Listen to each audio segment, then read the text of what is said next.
What's up, guys, and welcome back to the Tim's Sports Talk. And today we have another play-by-play.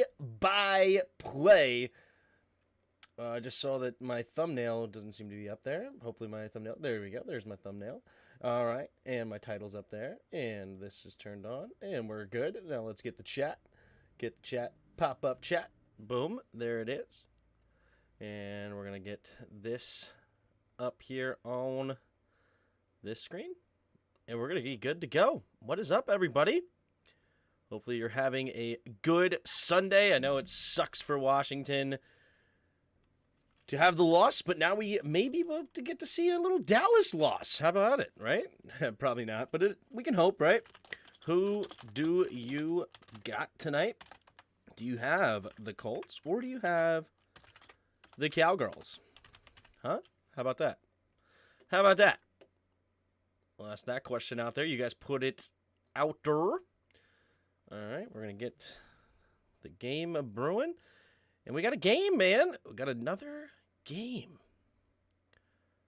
Get rid of this. Whoa, I don't know what that is about. Get rid of all that. Get rid of all that. All right. So, let's get this going. All right. Oh.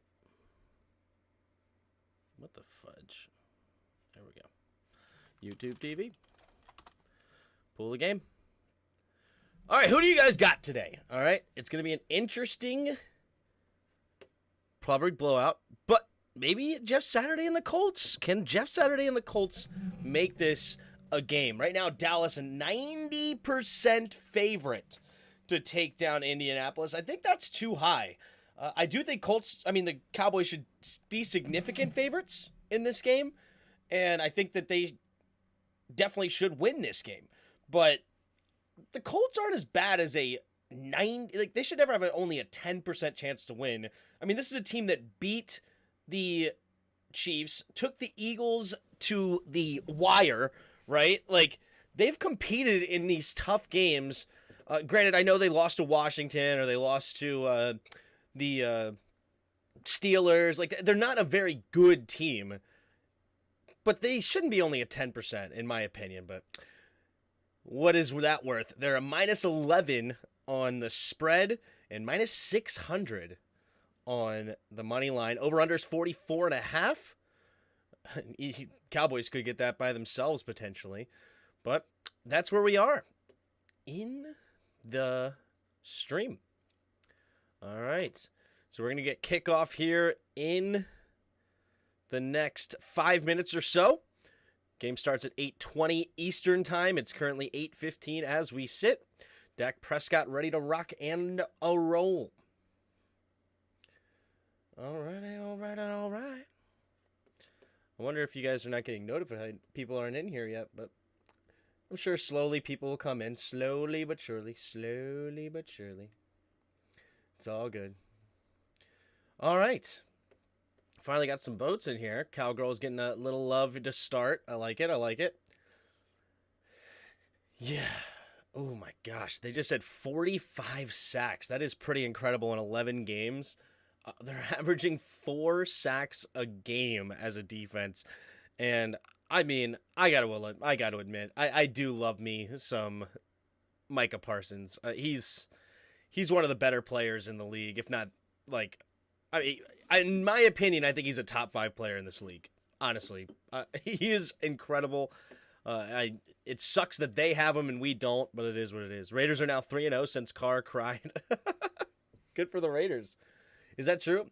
Yeah, we can take a look here around the rest of the league. We already knew Bills beat Patriots on Thursday night.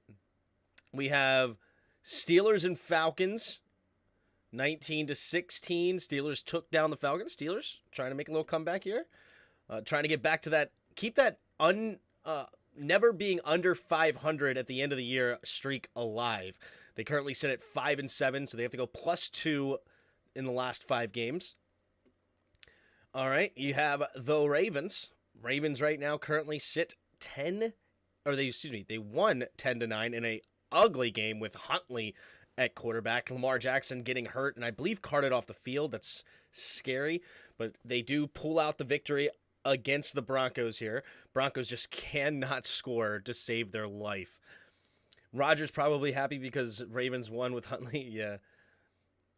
The Packers defeat the Bears 28-19. Did Fields play today? Somebody was mentioning Fields. Yeah, he did. Fields was back. Oh, and Rodgers was back as well. Interesting. I thought Love was supposed to play with Rodgers' injury, but clearly that did not happen. And A.J. Dillon had a big day. 18 carries, 93 yards, and a touchdown. Justin Fields continues to do his thing. He did have 2 interceptions, though. But 20 for 25, 254 yards, 6 carries, 71 yards, and a touchdown. Still playing pretty well, considering he's, second-year player in a very bad offense. Lions destroy the Jaguars 40-14. Browns, Deshaun Watson returns, and he is a victor over the Texans. And granted, it really wasn't on his arm. Nick Chubb, of course, did his thing. Vikings defeat the Jets 27-22 in a nail-biter, actually. The Jets nearly came back and won. They had 2 chances at it, but unfortunately, they went 4 and out on the first one, and then an interception by Mike White. And then we know about the tie game between the Giants and the Commanders. Eagles 35-10 over the Titans. I thought this would be a much closer game, but I guess they never got going with Derrick Henry. Derrick Henry only had 11 carries, 30 yards. Ryan Tannehill, not very good. Not very good. And, of course, Jalen Hurts continues to put on a potential MVP caliber season. They're 11-1. Pat Mahomes just lost again today. 20 for 39, 380 yards, 3 tugs. Yeah, this guy is definitely, I would say he should now be the front runner of MVP. I mean, if you look at these stats just passing, they're relatively mediocre if you look as far as totals, because he normally runs the ball a lot. But 17 touchdowns, 3 interceptions is top-notch, top-tier, of course. And then you look at the rushing stats as well. He's got 609 yards and 9 touchdowns to boot. He definitely should be in that consideration, considering his team is 11-1. Moving on to the next one, we have the Rams and Seahawks. Seahawks survive the Rams 27-23. I heard Geno Smith actually got Kenneth Walker benched or something along those lines. I heard something weird in that situation. Probably not for long. The Niners took care of business against the Dolphins with Brock Purdy at quarterback. Interesting, because I heard Jimmy G went down. Oh, Tua didn't go down. Brock Purdy, 25 for 37, 210 yards and 2 tugs. Not bad. Not too shabby. All right. Continuing on here, you have the Bengals. They're the Chiefs' kryptonite, are they not? They've won the last 3 times they played, including last year in the AFC Championship game. And the Raiders took down the Chargers. But here's the national anthem here.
That's pretty solid considering it's a single instrument. Thought he did pretty good. I usually prefer when somebody sings it, but overall I thought that was pretty solid, all things considered. All right. Christmas came early for you? Uh-oh. Hello, Tim from Los Angeles. Awesome broadcaster you are. Thanks, Channel Stone. Appreciate the kind words. Was today the first time we hit 1K viewers in it? Actually, you're right. I think it is the first time we had 1K solely on my channel. We did have like 1,200 when Jairus and I were doing it when we did it between the channels. But as far as, yeah, the... just my channel, yeah, that was the first time we hit 1,000 viewers. That's kind of cool. Happened on a tie, unfortunately, but it did happen. I must say, Watson was rusty in his first game, which I expected, but dang, our defense came out at least. Oh, good. Film review Tuesday is going to include a lot of yelling. Probably. But Lance had an even worse ankle injury. Yikes. Tua has an ankle injury as well. Both quarterbacks had ankle injuries. I've been telling you, Tim, Charles Leno is not worth the extension. I didn't want to go cheap on the extension by any means, but I don't know if it's his fault. Like, there's some weird coaching because I think when we go through the film, Lucas did the same thing on the other side. So there's some weird thing going on with coaching. I don't know what it is yet. We'll obviously try to learn it on Tuesday. Oh, it's funny, huh? Yeah. The Francis Scott Key sure knows how to make some bangers. Rule number 1, never go cheap on O-line, specifically the left tackle. What up, Bod? The Miami theme song, Fish Head Celebration, yeah. I bet you don't prefer Roseanne Barr singing it over Trump. Yeah, no, you could have some... That's what I said. I thought he actually did pretty good, considering it was just a solo instrument. He did really good. All right, there's the kick. The Cowboys will get the ball first here. And Turpin's going to run it out of the end zone right around the goal line. And he's going to run it to the left side. And good special teams by the Colts. Tackled him at the 18-yard line. So that's where Dak Prescott in the offense will start this first drive to start this game. All right.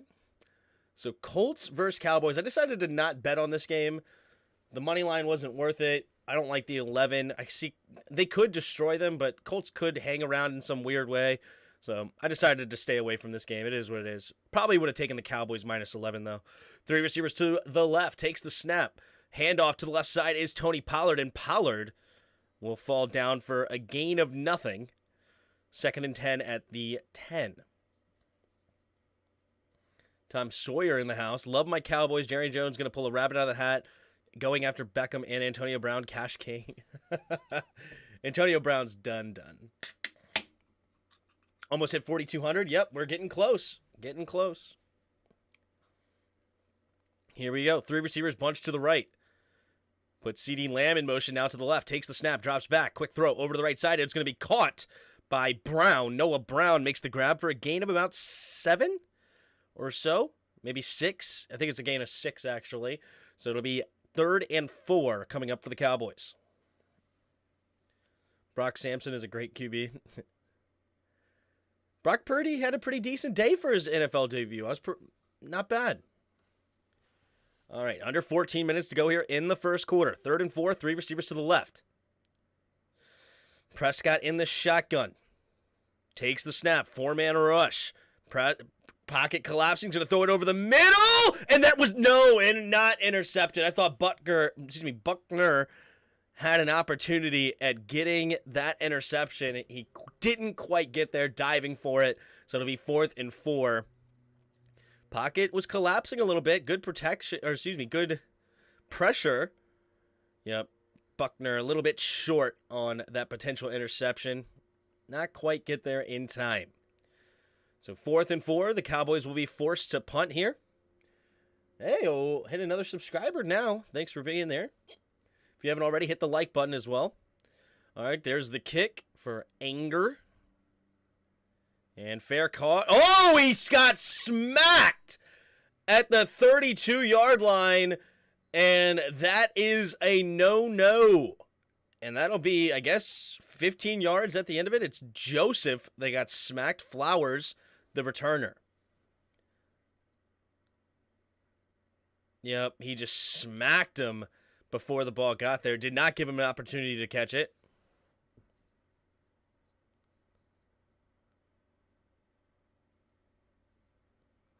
Fair catch interference, number 1. 15-yard penalty. If there was any pushing or whatever, I think that's ridiculous. He needs to hold up instead of even going anywhere close to him on the fair catch. Broncos country, let's ride. Yeah, what up, expert? OBJ is not the same player. What? And when Rams let him go, that should explain something that he never was healthy. Well, they didn't re-sign him is all, right? 2 receivers to each side. Ryan in the shotgun takes the snap, handoff up the middle here, and falling forward for a gain of about 3 is Jonathan Taylor up to midfield. So good field position here for the Colts to start after that penalty. Jonathan Taylor's currently got his first carry for 4 yards. NFL would love the 49ers Cowboys Super Bowl. Wet dream for Redding. What up, Maggie Mintz? 3 receivers to the right. Matt Ryan in the shotgun puts a man in motion to the left now. 2 receivers each side. 2nd and 6. Takes the snap. Quick throw over the middle and has his tight end caught up to the 40-yard line. All right, Indianapolis trying to hurry to the line here. Trying to go hurry up offense. Takes the snap, but they're just going to hand it off up the middle here for Jonathan Taylor. And Taylor will fight for as much as he can, but only gets a gain of about 2. Micah Parsons and Wilson get him tied up. OBJ can't catch a plane. What makes you think he can catch a football?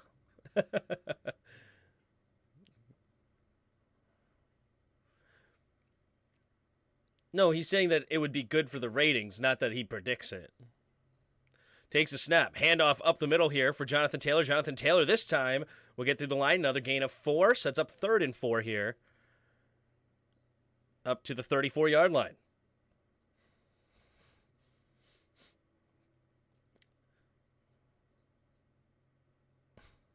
But it's just petty.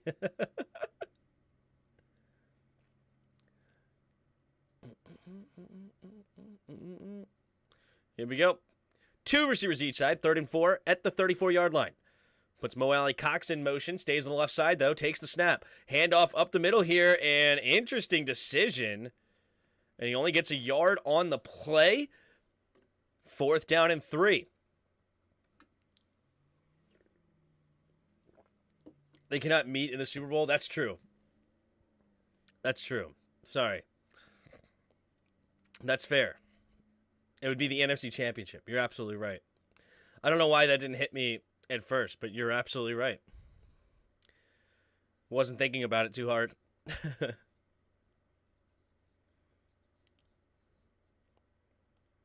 McLaughlin on a 52-yard attempt. Chase McLaughlin takes the snap, the hold, the kick is up, and the kick is hugging the right side, and it's good. Just inside the uprights, and that will move the Colts to a 3-0 lead here with under 11 minutes to go in the first quarter. This is going to be an interesting game because it's all about how the Dallas defense goes, because the Colts don't have a terrible defense, and I am not like a huge fan of the Cowboys offense, right? So it is, if like the Colts just don't turn it over, run the football well, this could be an ugly, grinded out kind of a game. So does Heineke buy the team off-brand Jordans? Yeah. Bengals are one of the teams to beat Chiefs consistently, and Bills can't beat them when they're in the playoffs. Yeah.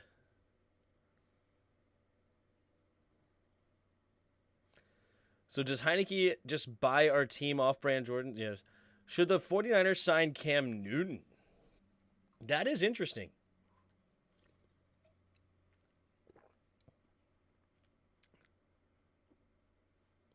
That's interesting.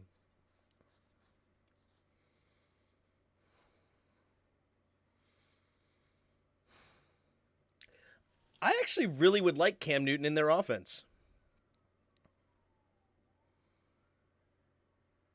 I like that.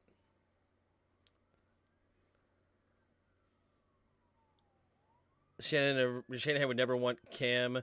He can't throw with anticipation or accuracy.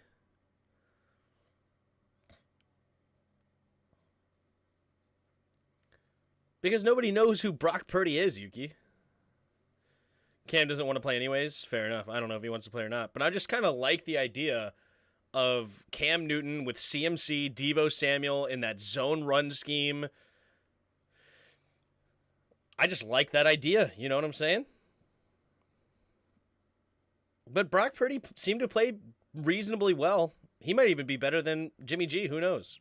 Jimmy sucks. Brock is a stud. Just read his name out loud. It just sounds tough. Yeah.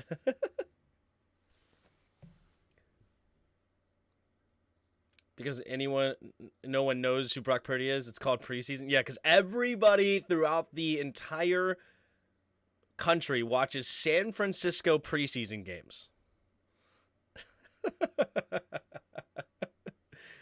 Didn't you guys all watch all 4 San Francisco preseason games? Colts-Dallas game delayed? No, we're on.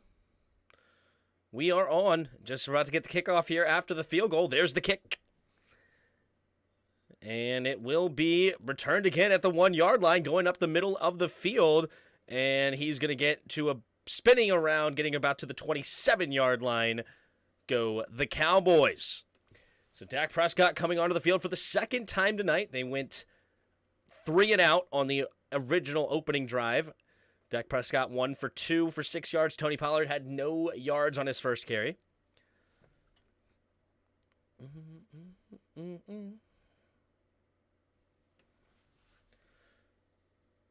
Everyone game plan for Brock this week, but couldn't stop him. Yeah. Here we go. Puts a man in motion, takes a snap. Handoff up the middle here for Pollard. Pollard falls forward for a gain of 3.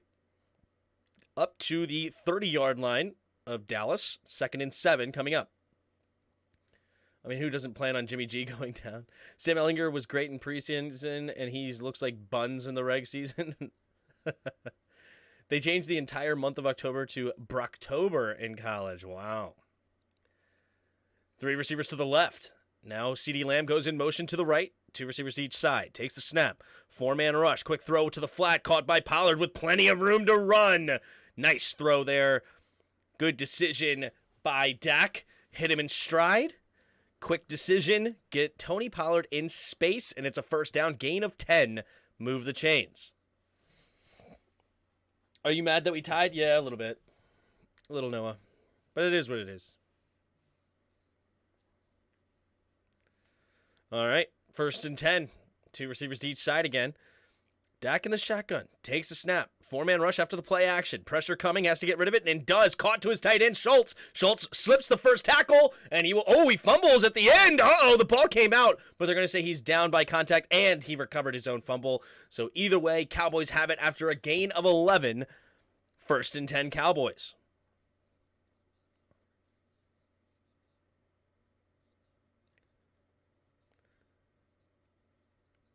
Tim, why do you have the Washington box score up there? I do. Takes the snap to the right side, and it's pushed out of bounds for a gain of 4. I have a box score where? Oh, I didn't change. I changed that earlier. What in the world? Thanks for letting me know. I swear I changed this earlier. Hold on. Thanks for letting me know. There you go. Don't know why or how that didn't get messed up, so appreciate you letting me know I messed up on that one. Here we go. Man in motion. Offset I formation to the right. Takes the snap. Handoff to the left. Cutting it up the middle is Ezekiel Elliott. Turtling players. And another nice gain. 9 or 10 yards. Move the chains for the Cowboys. It's weird seeing the Cowboys with that red line. It's like a USA symbol. I guess to be with the soccer team, I guess. I'm not sure. Or just USA's team, America's team. Is that what they're going for? But they have a red, white, and blue stripe down their helmet. Offset I again to the right. Dak under center takes the snap. Again, handoff to the left, and Zeke again going up the middle. And he's going to get a gain of about 4.5 or so, up to the 32, 31-yard line. Always here to correct my mistakes. I appreciate that. He fumbled. Why no challenge? Because Dalton Schultz got the ball back anyway.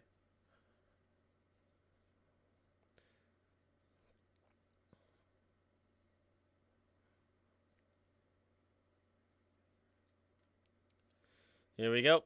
Single back formation. Dak Prescott under center. Takes the snap. Handoff up the middle here. Zeke Elliott will continue to push the pile and get a gain of 3.5 or so. So it's going to be 3rd and 2 coming up for the Cowboys inside Colts territory. Whoa. Whoa.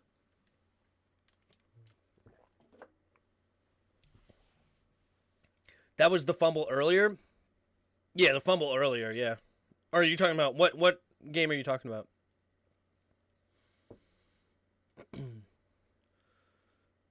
Receiver in motion. Dak in the shotgun, takes a snap, handoff up the middle here for Ezekiel Elliott, and, on the second effort, I think he gets it. Wait a minute, they're going to say he's a yard short. Yeah, he's going to say he's a yard short, but I don't know if they didn't consider the... Maybe, I guess, his knee was down earlier. I'm not sure. We have to look at the replay. Mike McCarthy's thinking about challenging it. Going up the middle here. It's close. But I guess they don't go. But they're going to go for it here. 4th and inches. Man in motion. Takes the snap. Handoff on the fullback run. It's Zeke Elliott, and he's going to get it with ease. 5-yard gain up to the 21-yard line. Move the chains. There he is, Eaton. Doing his always, eating cereal over there. All right.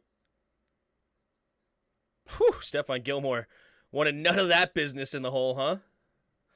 Yeah, that was the fumble earlier. You're talking about for the Dalton Schultz, the tight end who caught it, and then he fumbled. He recovered it himself, so there's no reason to challenge.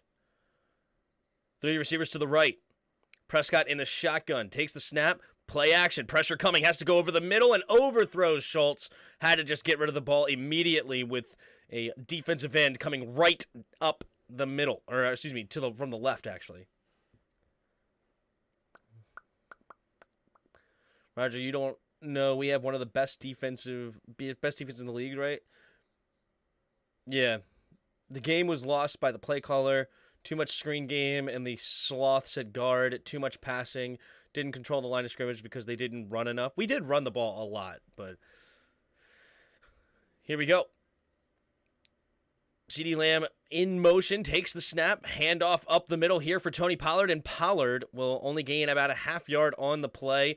3rd down and 9.5 or so coming up for Dallas. The problem was not that we didn't pass enough. We ran the ball out of just boneheaded formations. It was disgusting. And the offensive line does suck. That's true. We needed to run B-Rob 25 times. 3 receivers to the right. Here we go. Dak Prescott in the shotgun. Puts CeeDee Lamb in motion from right to left. 2 receivers each side. Takes a snap. Blitz coming. Has to get rid of it quickly. Does over the middle. And CeeDee Lamb makes the grab. But wait a minute. Did he not hit the ground? And he's going to go into the end zone. He gets tackled. But I don't know if his butt hit the ground or not.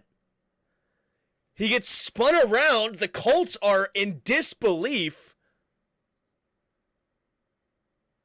Let's take a look. Does he actually not hit the ground?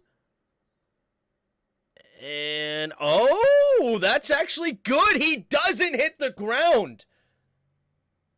CeeDee Lamb, double checking here, like the elbow never hits or anything like that. Oh, it's close his forearm, but I don't think it does, and I think this is going to be a touchdown. CeeDee Lamb should have been tackled for a 4th down. Instead, spins off the tackler, never actually hits the ground, and it's a touchdown, Dallas. Wow.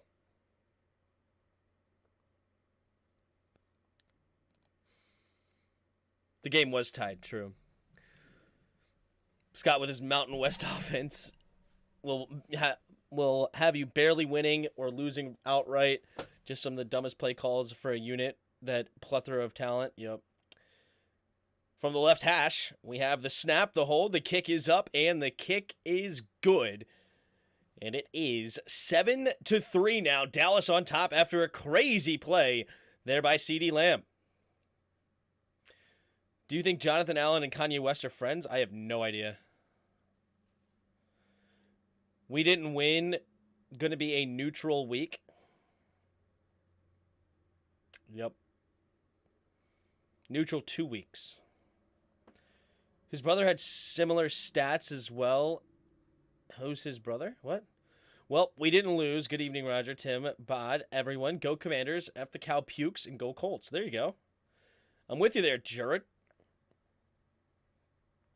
Play calling was suspect. Yeah, I did not like the play calling at all. Tim, what are you going to do for the Washington's bye week? I know I'm going on a couple of channels on Wednesday, going on ProText channel at 7 p.m. Eastern on ProText channel, and then I'm going live at 9 one-on-one with On the Warpath on his channel. So doing a couple of things over there. And then as far as the day, I don't know. We'll have to see. A tie right now is good. We just couldn't take a loss. Loss was definitely... A tie is obviously better than a loss, but I don't know. I always play for the win, but that's just me.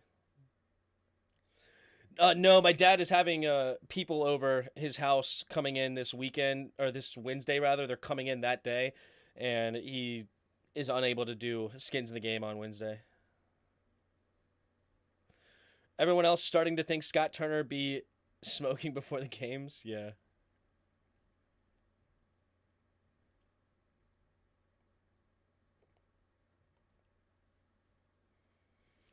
Oh, I'd prefer a win, no doubt, but a tie is a billion times better than a loss. Is it a billion times better? Is it really a billion? Is it a billion? Got here late. Did he share any thoughts on the Dolphins being smashed? Yeah, that one's interesting, isn't it? I don't know. That's a really big win by the Niners. It really is. When your quarterback goes down early and you still find a way to crush a team like the Dolphins, like, how do the rest of the... See, this is what I don't like about... All right, we're sticking with the box score. I don't like when that commercial comes on and I don't know, and especially if it's like highlights or something, and then all of a sudden my stream gets dinged because I'm showing highlights and I don't even know it. It's stupid.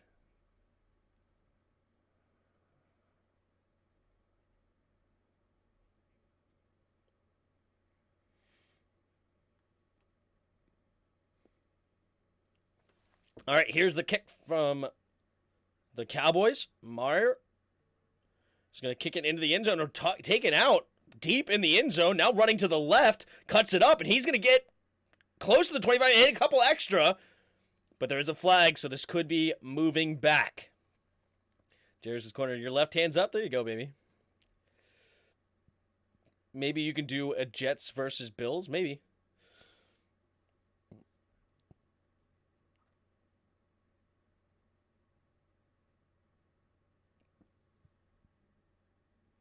Told you Brock was going to see the field and it'll happen like how RG3 lost his job to Kirk. Team is down to their third string QB for the rest of the season. Yep. Oh, holding there. Yep. Easy call for holding against the Colts. Ooh, head-to-head tackle, though. Yikes. That could be targeting. Yikes. What up, John Doe? I just tried to watch this game on Peacock and it wouldn't let me because it is not in my region. They should just allow all games to just be free to watch or stream. Wouldn't that be nice?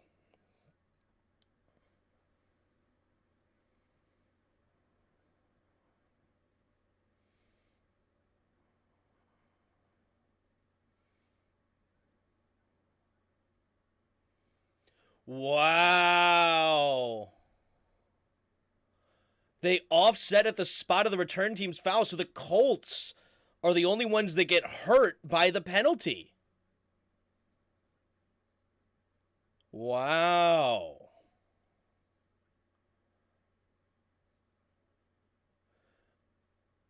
Oh, Jarris going to the game. There you go.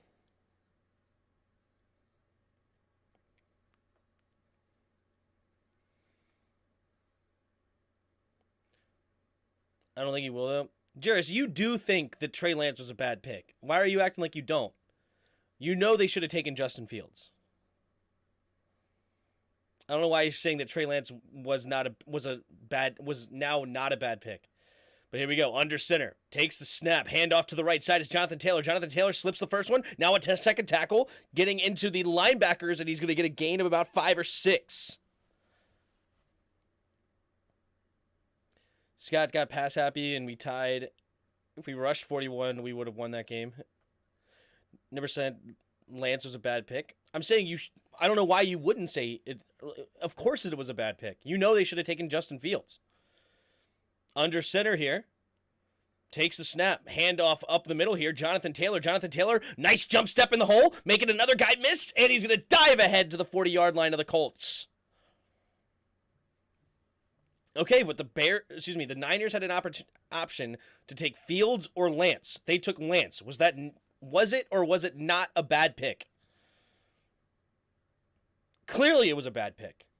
It was a bad pick on the day of the draft. We knew that. And now after review, it's still a horrible pick. Takes the snap, drops back to pass. Matt Ryan looking, going deep. And caught by Alex Pierce down the right sideline. Colts go into the red zone. And it is out of bounds at the 15-yard line. We said it on the day of the draft, and we're saying it now. It's obvious it was a bad pick. You don't have to say it wasn't a bad pick. It was a bad pick. They should have taken Fields, of course. Doesn't matter if he's a bust or not. They should have taken Fields. It doesn't matter what Lance is. Takes the snap, handoff up the middle here, diving ahead, and gains 1 yard. I was yelling at them when they yeah. Lance isn't a leader. Uh-oh. Here we go. Under 3 minutes to go here in the first quarter. Matt Ryan in the shotgun.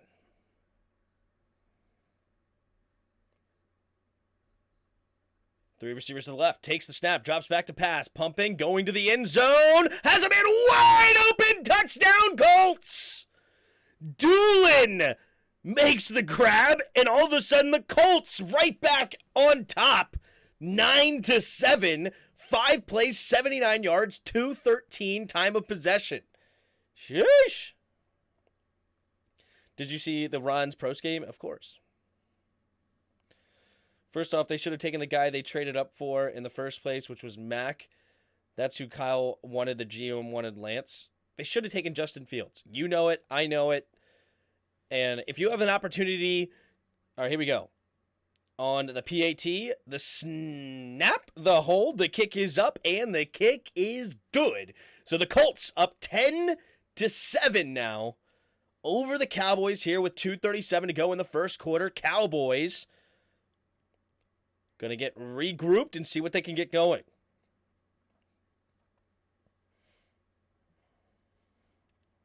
So the Niners should have taken Mac Jones over Justin Fields.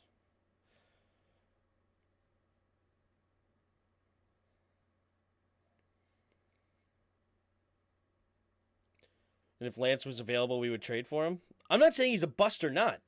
But, okay, so I believe after our pick, am I right or wrong about this? Or you know what? Let's just say I'm right. I don't even know if this is true or not. But let's say we took Ryan Kerrigan in the first round. Actually, no. Let's say this. Here we go. Here's one. We took Jonathan Allen, pick number 16. Love the dude. We could have had TJ Watt. Did we mess up or what? We could have had TJ Watt instead of Jonathan Allen.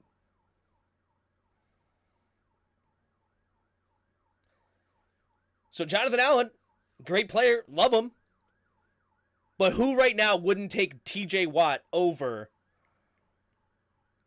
Mr. Jonathan Allen? Everyone would. So, yeah, when you need a quarterback and you take Trey Lance over Justin Fields, you made a mistake.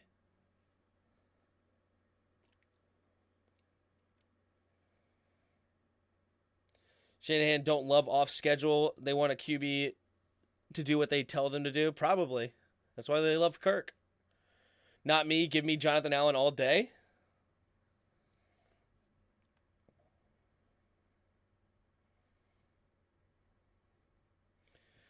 Oh, so now you think Trey Lance is better than Justin Fields? Oh, well, if you believe that, then all right, never mind. Okay. Well, okay. I was under the impression that you thought and agreed with me that Justin Fields is better than Trey Lance and was better the day of the draft. I said Justin Fields was my second best quarterback in that draft. So you said it was the number one. I thought. I could be wrong. Maybe you thought Lance was the number one QB. Okay, I guess. But it is what it is.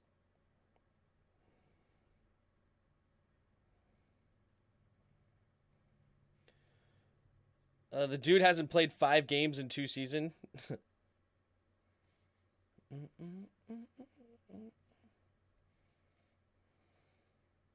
All right, there's the kick. And it will be a caught in the end zone and returned again here by Turpin. And he's going to get tripped up at the 15. I don't think we've had a touchback yet. Everybody's taking it out of the end zone and then barely getting to the 25 or not at all. What in the world is going on? Go commies, baby. That's right. I hate when people I hate when people be like, we wish mentally everyone, or what? Oh, we wish mentality? Everyone lands better than Fields. I didn't. Here we go. Takes the snaps. Handoff up the middle here. Zeke Elliott. Zeke Elliott will dive forward for a gain of 4. Elliott, 2nd and 6.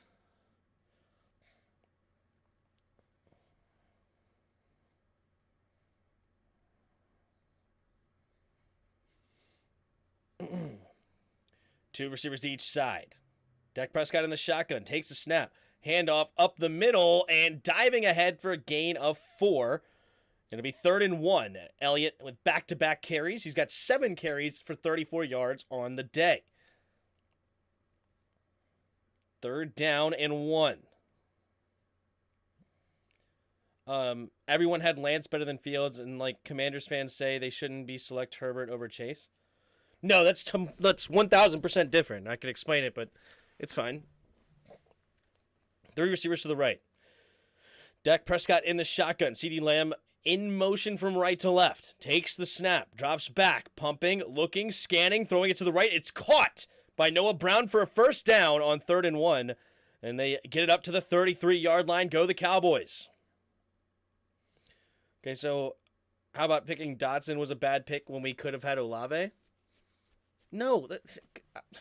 How do you not know that that's different? How in the world do you honestly say that with a serious face as if that was a real comment to be said? Takes a snap. Play action. Looking. Setting up the screen and gets hit immediately. Well done. Well read by the Colts. Number 26. Rodney McLeod coming up and making the big hit for a loss of about 5 yards for the Colts. Setting up 2nd and 15. No, we traded back and got more value. It's different. So you're not just comparing Dotson and Olave. You're comparing Dotson, Sam Howell, Cole Turner, Brian Robinson. Brian Robinson. You're comparing all of that. It's a different situation. 2 receivers each side. Takes the snap. Play action. Dak looking, rolling to his left. Scans the field. Going downfield and off the receiver's hands. Incomplete. If he would have brought that in for the Cowboys there, it would have been a gain of 14 and 3rd and 1. Looks like I'm going to be a Cowboy shootout. Yeah. Do any of you know that Colt is a part of the Cowboy? That a Colt is a part of the Cowboy? Oh, I see what you're... it's a horse. Yeah. Here we go. 2 receivers each side. Three receivers to the left. Dak Prescott in the shotgun. Takes a snap. Drops back. Steps up. Looking. Throwing underneath. It's caught by Zeke. Zeke running upfield, and he's going to get close to the first down, but not quite. It'll be a couple yards short. So gain of about 12 or 13 on third and 15, and that will end the first quarter here. Colts 10, Dallas 7. I can say the Jets taking Zach Wilson was a back pick. They should have taken Fields. I mean, yeah, that's a hindsight 2020. Personally, I had Zach Wilson as the number one quarterback in that draft. Of course, I never got to interview him, and he's clearly a head case, so that's not good. But I thought he was the most talented. I love what he was able to accomplish as far as a thrower of the football and buying time and a heck of an arm. You know, you watch that loss against Coastal Carolina, and it's like it's his worst game, quote unquote, and I was so impressed by his worst game. So I had as the number one quarterback, but unfortunately, he has a horrible mentality, a horrible IQ, and I was wrong. I can live with it. I still believe in Lance. He just needs to be with the head coach that actually wants him, I guess. I mean, I don't know why you're saying the coach that didn't want him. They literally were trying to get rid of Jimmy G to go with him. Like, they want him. He just got hurt. It's kind of weird. Forgot Jason Peters is still playing. Yup. On the Cowboys. I was never high on Zach. You could see Buster written all over him. I was high on him. I thought he was super talented. I still think he is super talented, but he doesn't have the right mindset to be quarterback, and that's unfortunate. I bet any amount of money if Lance is on the trade block, Ron's going for him because that's who Ron wanted. He said it out of his mouth, so give me Lance. Kyle never wanted Lance. He wanted Mac. That's fine. He wanted it at the time, but I don't think he's like, oh, I hate Lance, but it's all good. Lance can't prove anyone right or wrong if he can't stay healthy. He has played, 4 games and has been hurt twice? Unfortunately. Just give us a 5th.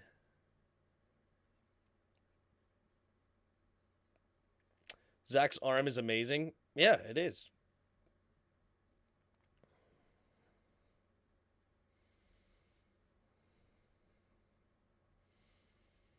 Same situation with RG3. They wanted Tannehill, same situation. But I don't believe it's the same thing because I haven't heard the same things coming out of Lance. RG3 was an ego. And they built the perfect offense for RG3, but then RG3 went into the meeting room in the offseason and said, yeah, I'm not running these plays anymore. To the point where Mike Shanahan thought he was being punked. Like, is this guy serious?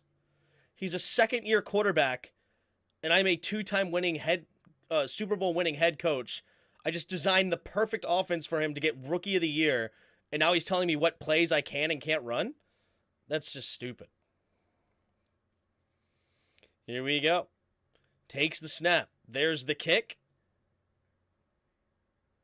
And it will bounce at the 5 and take a Colts bounce and go into the end zone. So that'll put them at the 20-yard line. Colts, what in the world are they trying to do here on a Sunday night? Are they actually trying to complete the upset here?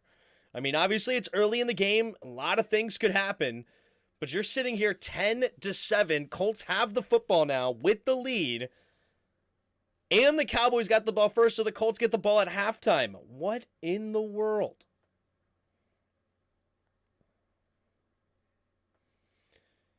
Here we go.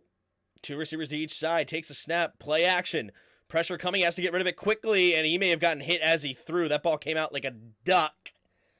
Incomplete, 2nd and 10. Yeah, but that argument is like saying he's 6'8", so he can play professional basketball. He's way more than just a strong arm. Like, I think he's actually super talented, but he has the wrong mindset. And that's important. Like Heineke is a better quarterback than Zach Wilson right now because of who he is mentally. As crazy as that sounds. 3 receivers to the left. Matt Ryan in the shotgun, takes the snap, handoff up the middle here, going up the middle and diving forward for a gain of 5.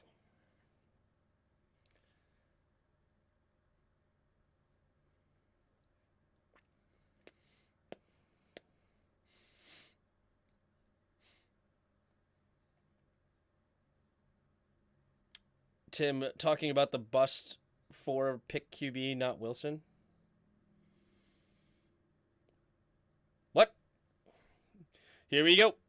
3 receivers to the right. Matt Ryan in the shotgun. 3rd and 5 at their own 25. Ryan puts a man in motion, takes the snap. And pressure coming in, down goes Ryan. Immediate pressure right up the middle coming from the safety Wilson. And it's a big, quick sack. And Matt Ryan takes his first sack of the game, but probably not the last. How in the world do you not block the dude that's standing right in front of your face? Bad communication. Jonathan Taylor never locates the blitzing linebacker. Yeah, not a good communication for the Colts offensive line and running back, and the blocking and immediate up the middle A-gap pressure. They let him in their A-hole, and they get a sack, 4th and 14. There's the kick. And it'll be caught at about the 43, somewhere in there, yard line. So good field position for Dak Prescott when we come back. 13-14 to go here in the second quarter. Colts 10, Cowboys 7.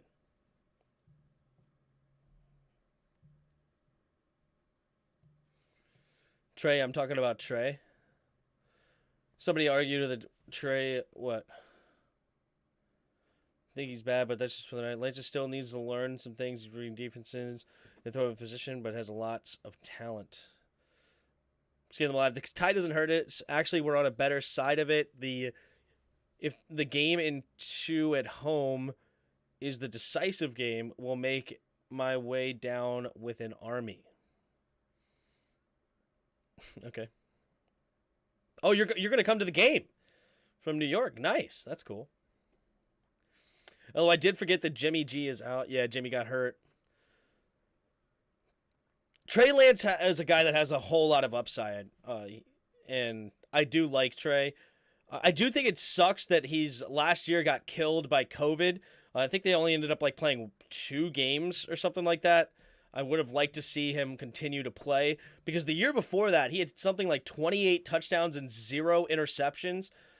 Huge, big-time arm, great ability to run, great size. He's a guy, if you can groom up to speed, he is top-notch potential, right? All the potential in the world. But I had him as my 4th best quarterback in that draft. I had it Zach Wilson, Justin Fields, Trevor Lawrence, and then Trey Lance. And my 5th best quarterback was actually Davis Mills. I did not like Mac Jones whatsoever. And Mac Jones has been solid, so I'm going to admit I was wrong there. That's fine. I think that Davis has shown a little bit of something. He's just on one of the worst teams in football. So that was my top 5 on that draft.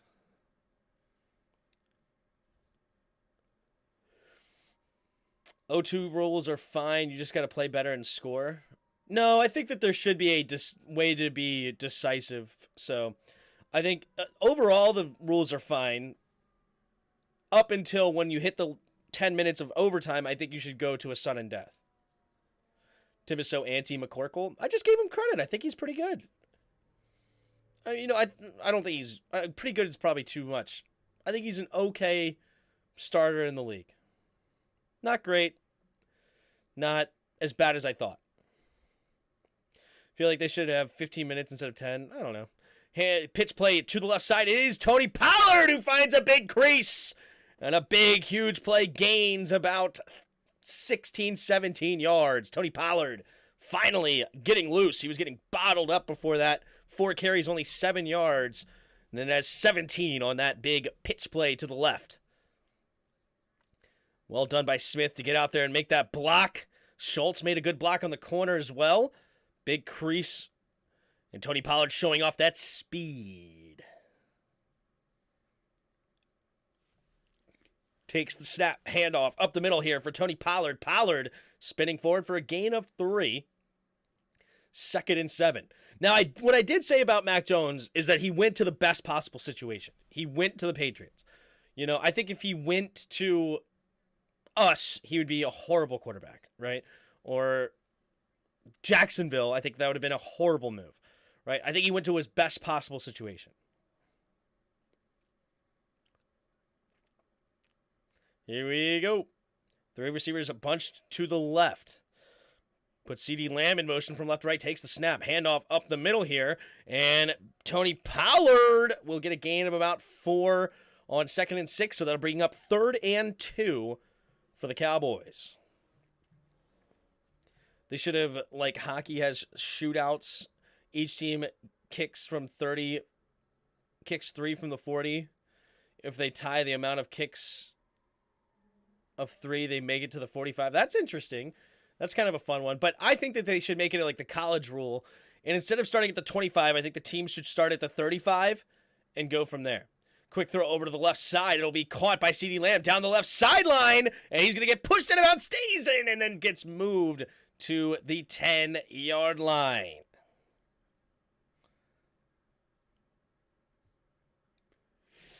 You see Jonathan Allen, I was giving away free tickets. Yeah, I heard he was giving away free tickets. I disagree with Tim. It wasn't a good fit. That team sucks.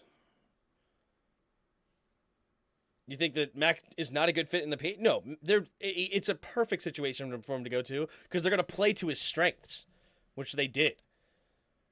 Puts a man in motion, takes the snap, quick throw over to the right side, and it's caught, and he dives ahead for a gain of 7 or so, and it's going to be up to the 2-yard line, 2nd and goal for the Cowboys.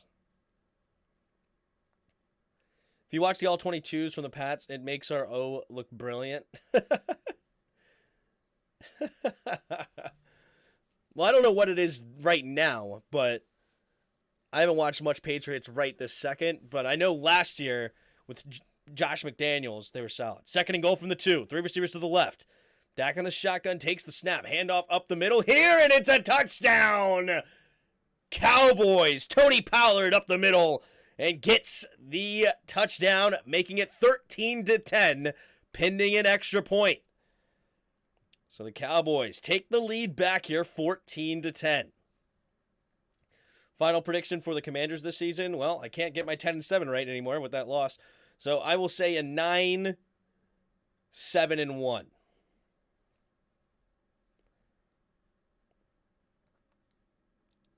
I think we go 2-2 down the stretch. 2-2.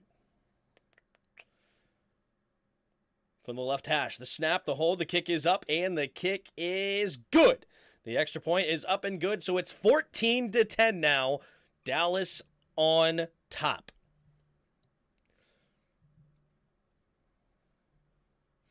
Now, 2 DCs calling offense and a has been coach. I'm one of the people who think Bill got carried by Tom and had good defenses. His offenses are bad. If that's what you believe.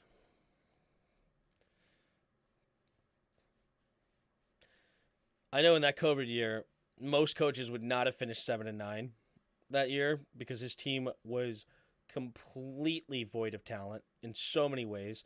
There was like 6 starters who opted out right before the season started. Cam Newton is so washed in garbage. Like his team was disgustingly bad, and that they still found a way to go 7-9. And then the next year they have an off season, spend some money, get back in it, and all of a sudden they win 10 games again, 10-7. And then this team, I don't think the Patriots team is like all that great. And what are they at? They did lose this last week, but they are 6-6 right now, on the cusp of the playoffs. And who they play so far? So they lost to the Dolphins. They beat the Steelers, lost to the Ravens. They did lose to the Packers. That was a bad loss. They skunked the Lions, who had a really good offense, but skunked them. Destroyed the Browns. Justin Fields ran all over the Patriots. That is something where they were not ready for.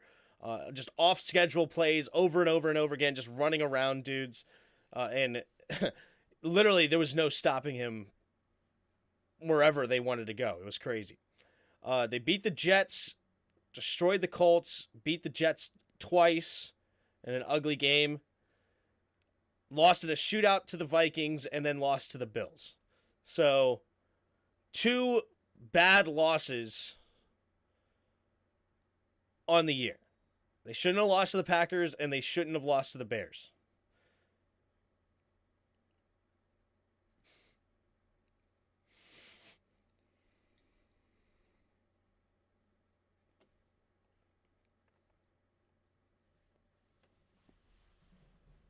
Tim, did you ever experience a tie in college? I did not. I did not. But college doesn't have ties. Do we ever even go into overtime? I feel like we never even went to overtime. I never went to an overtime game either. All right, there's the kick, and we're going to get another return here from Flowers, and Flowers will get tackled at about the 23-yard line. I don't know why these two teams have decided that they're going to return every single kick and not want kickoffs. It's like they both talked before the game like, yo, I'm not going to ever not kick, or I'm never going to not return. So how about you do the same? J-Hop, you played ball? Yep, I played ball in college. Small D3 school in Northern Illinois, Rockford University. Do you think the Niners will re-sign Garoppolo? If he doesn't, what team do you think he's going to? Falcons, to be honest. I don't know. That's interesting. I don't think he'll end up on the Falcons, though. Takes a snap, handoff up the middle here. Jonathan Taylor will get back to the line of scrimmage, and that is it. 2nd and 10 coming up for the Colts.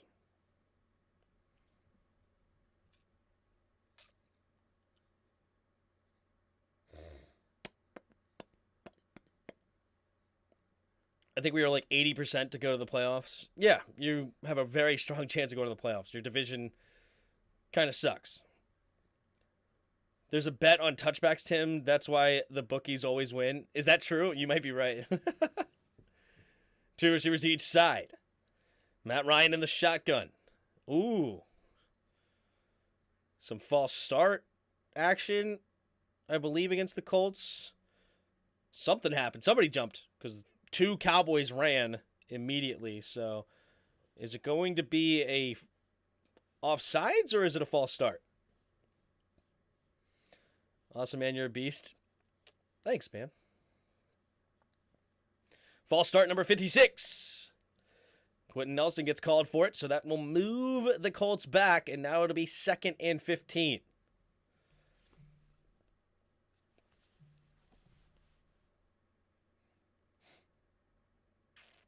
Tim, what do you want to see in Washington's new stadium? I don't know.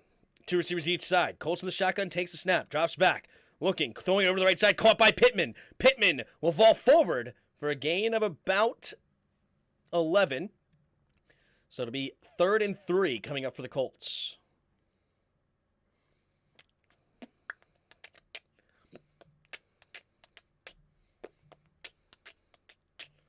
Yeah, I played tight end / fullback, but yeah. Started as a tight end, finished as a fullback. Kind of H-back kind of dude, I guess. 3rd and 3. I wasn't very good, though. 3rd and 3.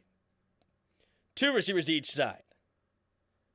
Ryan in the shotgun. Puts a man in motion left to right. Takes the snap. Blitz coming. Has to get rid of it quickly and does. Caught by the tight end. And for the first down, gain 6. That'll move the chains for the Colts. What up, Paul? Hey, Tim, whose idea was it to bring this game on primetime? Well, it's been a good game so far. But yeah, I don't know why this was a game that was locked up on primetime. Scratch that. I want our new stadium to be a hovercraft. Yes, I don't know what I want in the new stadium. I don't know. It's interesting. How about a booth for me to do play-by-play? 3 receivers to the left. Takes a snap. Handoff up the middle here. And patient running and falling forward for a gain of 5. It's Jackson on the carry. So that'll set up 2nd and 5 for the Colts at around their own, should be around their own 40-ish yard line.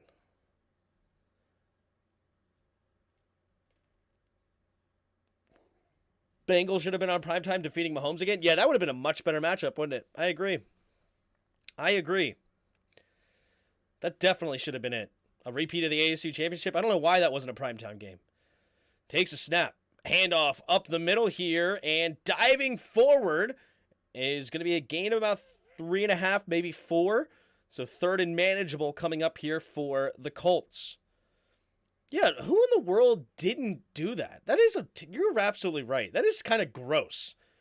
Why in the world would you pick the Colts and Cowboys over the Chiefs and Bengals? That matchup should always be prime time. Kind of ridiculous.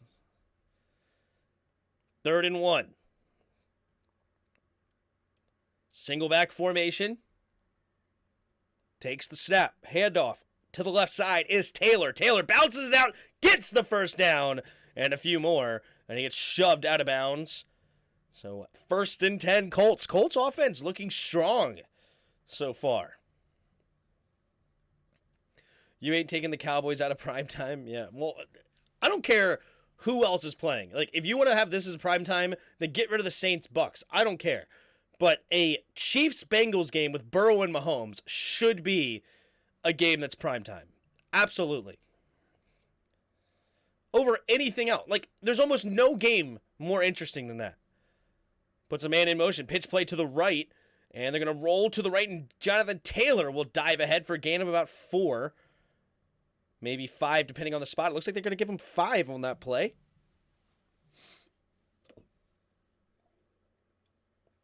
Second quarter, 6 minutes left.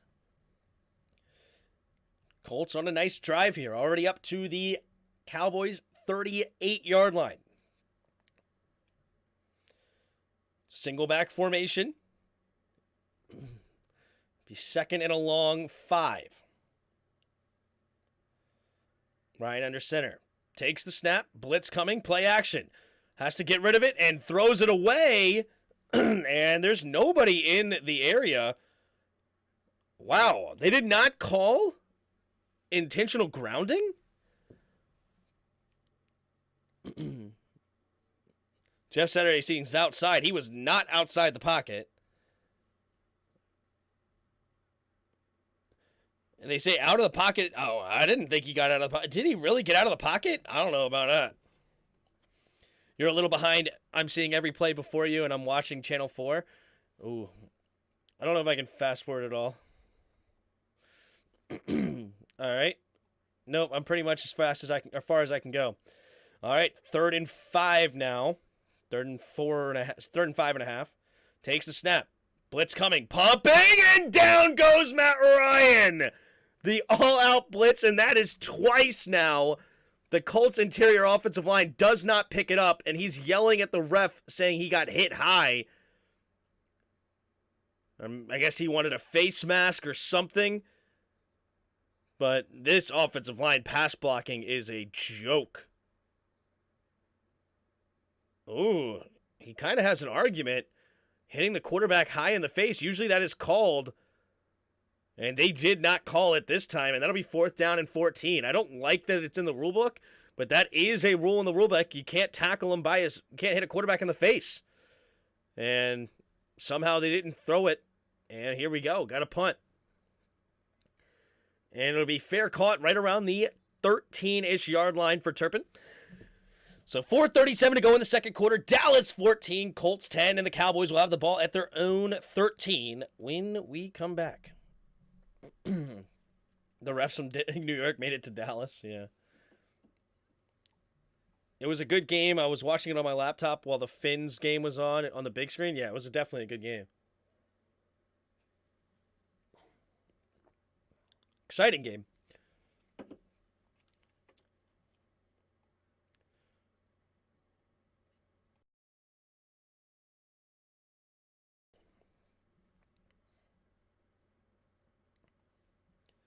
Colts O-line is worse than ours. I mean, I don't know about all that, but I know that they have not been well today. I would have played Jordan instead. They got to start looking ahead. Oh, Jordan Love, yeah. Rodgers a backup QB now? Nope, he started.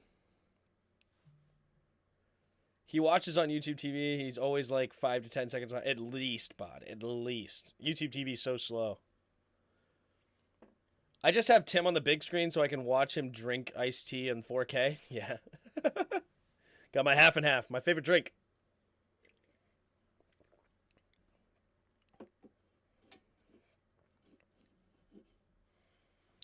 Arnie Palmer.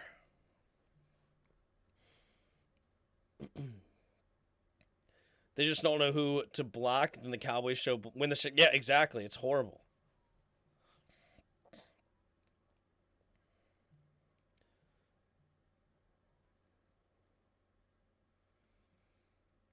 All right. So 14-10 here. Cowboys on top. Interesting.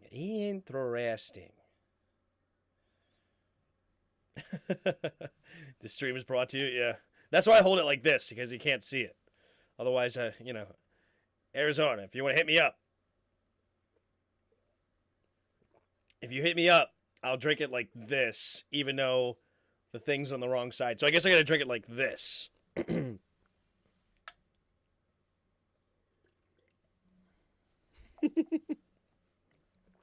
was a free promo. If you want to pay for more, next time.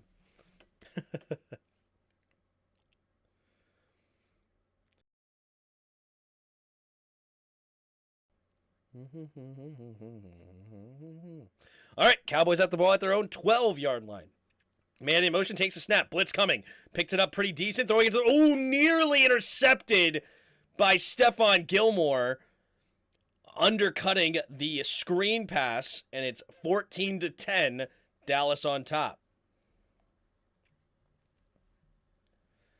Tim, you should get sponsored by Pepsi and get a jet. Is Ron talking about making a QB change after this bye? I don't know, man. I don't think so. Man in motion from right to left. Dak Prescott takes a snap. They're going to jet sweep it now to CeeDee Lamb to the right. CeeDee Lamb, nice move. And he's going to get close to the first down. And, they may give it to him. That's a very healthy spot. I think that may have been at most 9, but just short in my opinion. But let's look. Gilmore just dropped the cookies. He did. Quick snap here, and they're going to hand it off again to CeeDee Lamb on a jet sweep. Back-to-back jet sweeps. And it goes for a first down. Gains about 10 or 11 on that one.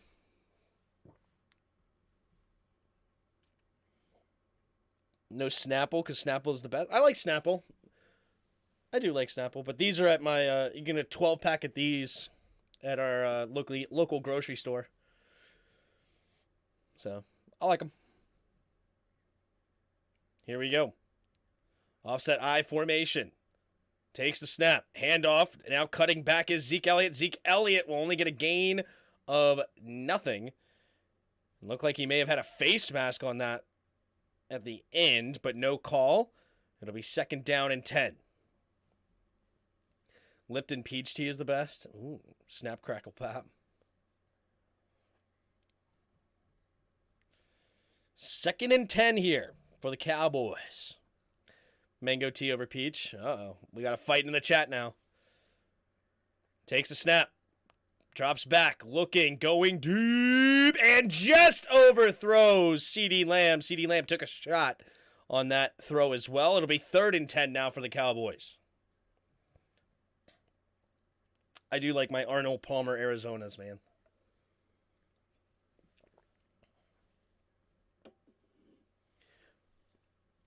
Heineke tea is the best. What y'all mean? Heineke tea. All right. 3rd and 10. 2:56 to go in the second quarter. Colts would love a stop here. Try to get scores before the end of the half. Takes a snap. 4-man rush. Steps up. Has time. Now throws it over to the left side. Intercepted! Stephon Diggs has it, going the other way. Blocker in front, trying to get around to the edge. Nearly gets stripped from behind, and he's going to get up to the 19-yard line for the Colts. And Dak Prescott throwing a big-time interception to Stephon Diggs. And it's 2:44 to go in the second quarter, and the Colts will have tremendous field position to try to get a touchdown. That kind of sucks. I was saying earlier, it's really the Cowboys are going to go as far as the defense takes them. I'm not a big fan of their offense at all. I think that, talk about an overrated coach, I think Kellen Moore is extremely overrated. Dan Quinn is somehow, I think everybody views him as the best defensive coordinator, and I still think he's underrated because I think he's amazing. Here we go. Takes a snap. Handoff up the middle, and it will be falling forward. It'll be a gain of 3. Did I say Diggs? Stephon Diggs? I'm sorry. It was Stephon Gilmore with the interception. I said Gilmore initially, right? Did I go to Diggs later? Sometimes, man. Commentators, beware. McCarthy is garbage. Moore is meh. Dan Quinn is great. Yeah, Dan Quinn is amazing. Tim, there was a dispute between DirecTV and Fox, which got settled by the deadline of midnight beginning of Saturday. Hold on, I'll come back to them and finish that. Here we go. Matt Ryan under center. 2 receivers each side at the 16-yard line. 2nd and 7. Trying to get him to jump off sides. They're ready to blitz and nearly got him to go. All right, that will bring us to the 2-minute warning. Whoever that D tackle was, he was ready to get it. But he didn't quite jump. All right, so 2nd and 7. When we come back after the 2-minute warning, we got 14 Dallas and 10 Indianapolis. And as a backup, they gave customers an NFL Sunday Ticket free preview today. Ooh, I didn't know that. Nice blooper, yeah.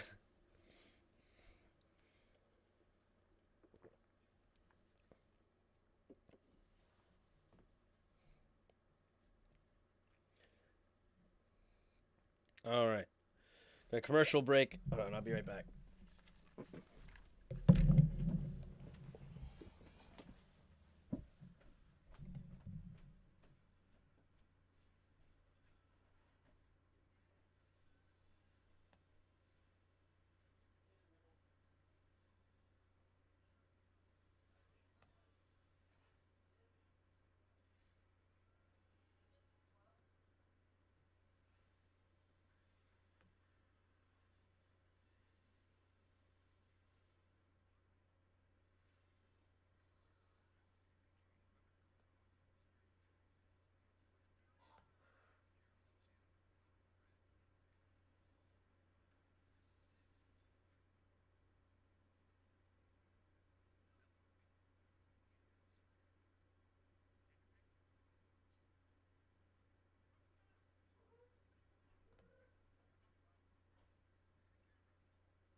All right, I'm back.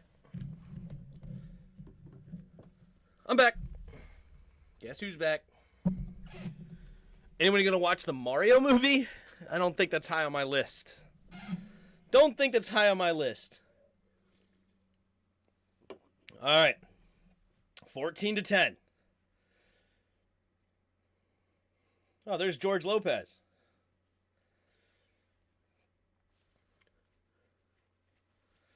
Here we go. 2nd and 7. 3 receivers to the left. Up to the 16-yard line of the Cowboys are the Colts. Takes the snap, drops back to pass, looking, throwing it to the right side, has his man, and incomplete. Clark was right there to make the tackle anyway. He wasn't going to go very far, so an incomplete pass is not a bad thing. Probably would have lost a yard.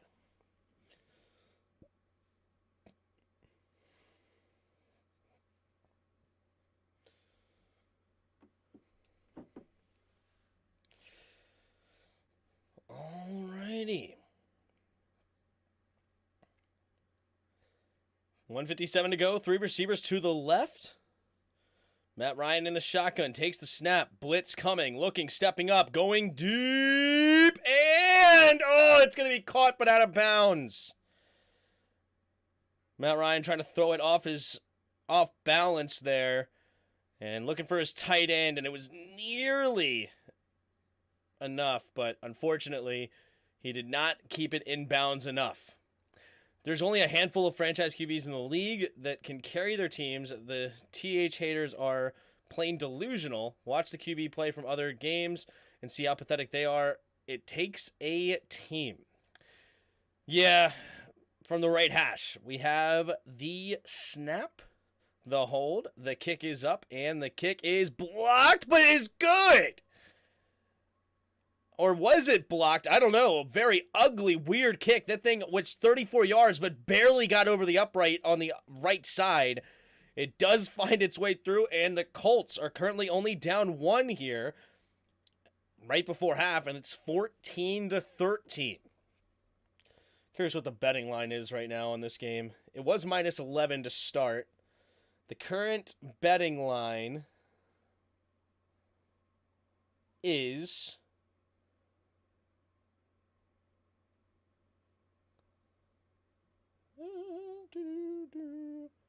Current betting line is -7.5 Cowboys.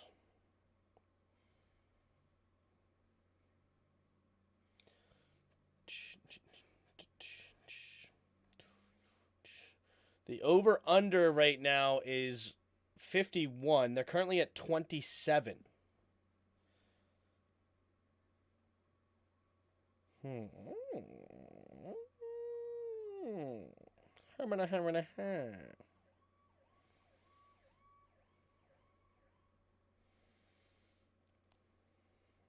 If you're going to bet the Cowboys -7.5, I feel like you may as well, I don't know.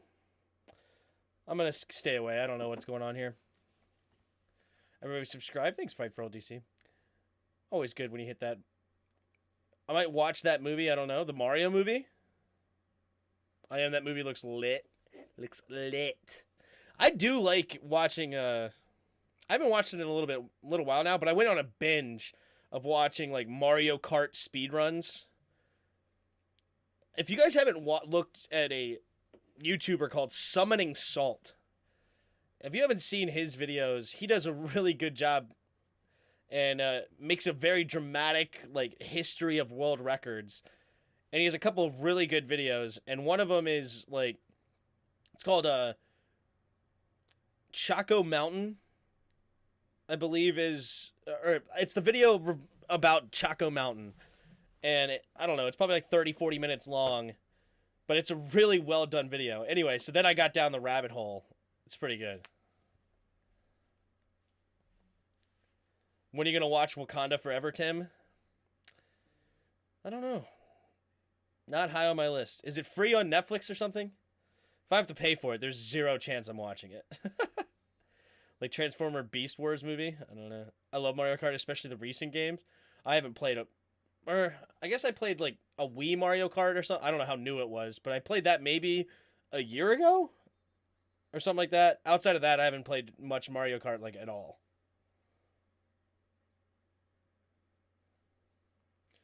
Does Doris Armstrong get his hand on it? Ooh, it was blocked by Armstrong and yet still found its way in. Whew. Jeez. That was so close to missing. That was nuts. All right, here we go. Dak Prescott in the shotgun. Takes a snap. Looking. Quick throw over to the right side. It'll be caught by Pollard and out of bounds after a gain of 5. John Wick 4 early next year. There's 4 John Wicks. I haven't seen one. Troll on Netflix was pretty good. If you like Norwegian films, is it actually only in Norwegian or is there an English version of it? When are they coming out with the Squid Games season 2? Have they come out with that yet? Dak Prescott in the shotgun, takes a snap, drops back, looking, stepping up, avoids the rush, now going deep, and overthrows Michael Gallup, and that'll bring up 4th and 5. No, 3rd and 5? It'll be 3rd and 5. They changed that thing quick, didn't they? So it'll be 3rd and 5 here for the Cowboys. They got to be careful, or else they're going to give the Colts another opportunity at a field goal. It's a minute and 36, and Colts could all of a sudden take the lead here. But first, 3rd down and 5. Takes a snap, 4-man rush, steps up, avoiding the rush. No, he cannot! Down goes Dak! And the Indianapolis Colts will use their first timeout with 1 minute and 30 seconds left here in the first half. And Jeff Saturday and the Colts will have a chance to take the lead going into halftime, and that would be massive considering they get the ball coming out of halftime. Colts came to play tonight. You ain't lying. Good Christmas movie was The Christmas Story, Christmas on HBO Max. It's about Ralphie as an adult. Man, I've seen The Christmas Story probably 1,000 times. That was like my dad's favorite Christmas movie at the holidays. So literally at my house, it would just be on repeat to the point where I didn't know what the beginning, middle, and end of that movie was. We would sat and watch it for 15, 20 minutes, go in to do the next thing, come back another 15, 20 minutes, go do the next thing. Like, I knew the whole movie, but I had no clue what the chronological is. Oh, here we go. We got a return, and not a big one. It's only going to be a gain of about 3-4 yards on the return around the 30-yard line. Colts came to play tonight. I got the Cowboys tonight. I would have taken the Cowboys minus 11 if you made me choose going into the game. But as I said, I stayed away from it because it could be a game where the Colts all of a sudden surprise and get ugly or whatnot. And here we are. So, as I said, if you made me bet it, I would have taken the Cowboys with the minus 11. But I knew there was a serious chance, like significantly. Like, I was shocked that the Colts were only a 10% chance to win this game. I thought that was very odd. I thought they should be at least a 25%, roughly, somewhere around there. Like, I thought the Cowboys should definitely be a significant favorite, but 10% chance to win for the Colts was pretty wild to me. That can't be right. Jeff Saturday actually calling timeouts. Is he typically bad at time management? Can you guys hear me okay? Hopefully you guys can hear me okay. Da da da da da da da da da da.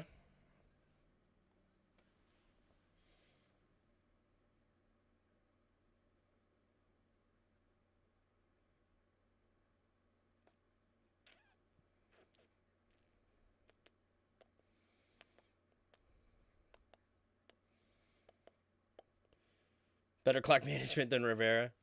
I thought overall the clock management for Rivera was actually pretty good today. I don't remember any real complaints about his clock management. I just hated the final run play on 3rd and 10. I thought that was horrible. But as far as clock management goes, I thought he had a pretty decent day. Is everybody going to be pulling for Philly to beat the Giants next week? Pretty much. Yeah. If the Giants beat Philly, it makes it very interesting. The only reason why I would root for the Giants, because I think it would be cool if the entire NFC East got into the playoffs this season. So that would be the only reason, kind of. But as far as, like, our chances, we obviously want the Giants, the Niners. Well, Niners are going to win their division. So we want the Giants, the Seahawks, and basically those two teams to lose. And if the Cowboys lose tonight, all of a sudden the Cowboys are in the mix to be potentially eliminated. Probably not, but they would be 8-4. We would be 7-5-1. So we're only, a game and a half behind, I guess, technically, or a game and a quarter. I don't know how it works. But, yeah, game and a half behind. 3 receivers to the left. Takes a snap. 4-man rush. Has time, though, and he's just going to throw it into the dirt. They were trying to set up a little screen pass there to Jonathan Taylor, and they were all over Taylor, man-to-man defense. Minute and 15 to go now in the second quarter. Yes, did you not hear about last week's Colts game, lol? He literally cost his team the win by not calling timeouts. Oh, against the Eagles? I did not. Here we go. Matt Ryan in the shotgun. Takes the snap. 4-man rush. Quick throw over to the left side, and it's incomplete. Looking for Pierce, and he throws it too far to the left. It'll bring up 3rd and 10. Ron haven't called timeouts in 2 games. Yeah. That tie knocked us out of the 7th seed. Chicken Seahawks jumped us. Yep, for now, that's true. For now, that is true. Because the Seahawks are a game behind us in the total amount of games. We have the bye week. They already had theirs. Takes a snap. Matt Ryan, quick throw over to the right side. Has a man open. Is Paris Campbell. Campbell will get out of bounds up to the 40-yard line. First down. 13-yard gain for the Colts. Minute and 6 seconds. Colts still have 2 timeouts. Plenty of time up to their own 40. Bad snap. Matt Ryan doing a good job of just recovering that snap. And then he finds Paris Campbell open underneath. 2 receivers to each side. Takes the snap. Drops back to pass. Quick throw over to the left side. Has a man open. Incomplete. He had Alec Pierce, but he threw it again too far outside to the receiver. 2nd and 10. Shouldn't we be tied with Seattle? No, because they have 1 less game than us.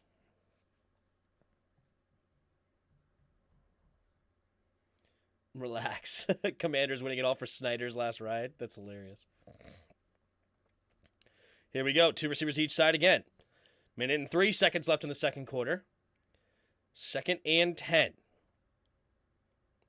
Switches Jonathan Taylor's side. Takes the snap. Quick throw over to the left side. Incomplete. Tipped up in the air and intercepted by the Cowboys. Going the other way is Dallas. Dallas up the right sideline. And he gets own man. Lawrence pushes him out of bounds.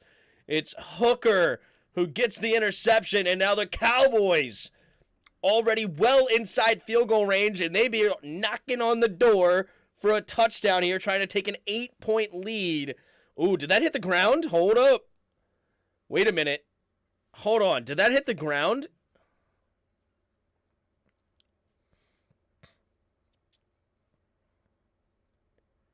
Let's take a look at this again. I don't know. Did that hit the ground? Let's look again. Ooh, I think that's an incomplete pass.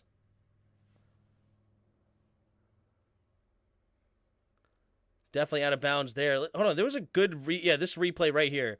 Hold on. Let's look at this play again one more time. Hooker. Here we go.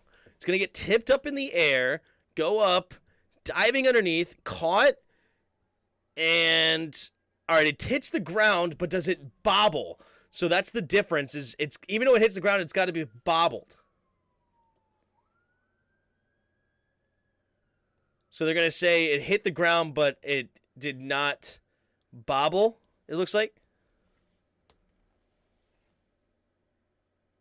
53 seconds left. Cowboys trying to get into the end zone here.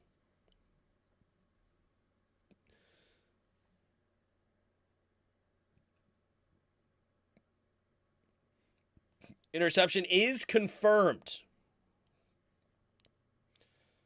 So even though the ball touched the ground, the ball did not move. Night and Day with Tom Cruise and Cameron Diaz free on YouTube now. Wild and funny. Seahawks remaining schedule. Panthers, Niners, Chiefs, Jets, Rams. Here we go. 3 receivers to the left. Takes the snap. Drops back. Handoff up the middle here is Zeke. And Zeke will dive ahead for a gain of 6. It'll set up 2nd and 4. Plenty of time left. And Indianapolis will... No, Cowboys will use a timeout. So they just wanted to see what they could get on the first play with the run. They have plenty of time to get into the end zone here. They already were at the 26-yard line after the interception, so now that puts them at the 20, 2nd and 4. Wish we went for it on 4th down. Yeah, unfortunately, man. Wish Joey would have made that field goal, right? Today's game really stings. I feel that, Outlaw. I feel that. All right.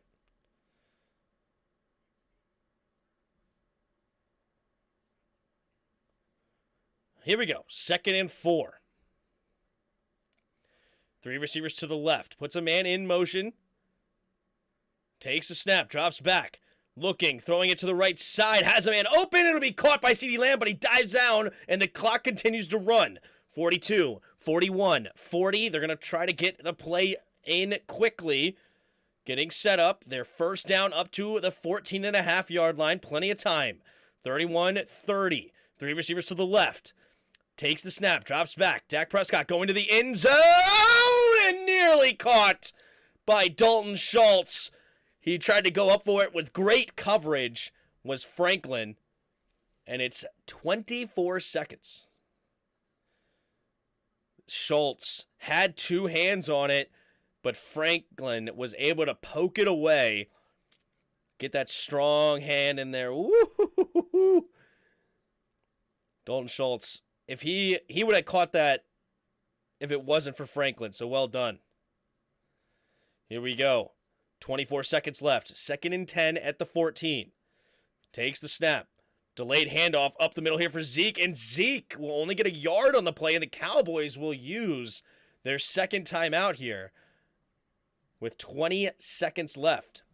What up, Key himself? Slay cost us big time. Shaking my dang head. Ugh. I guess you're talking about, I actually meant Sly. Joey Sly. Yeah, that missed kick definitely hurts. But honestly, we shouldn't have taken the sack the play before that. And that was on Scott Turner. Really, that missed kick was on Scott Turner. He called a horrible play call with no help on the tackles that were getting destroyed all day long by Ojulari and Kayvon Thibodeau. They didn't have a chip. They didn't have anything.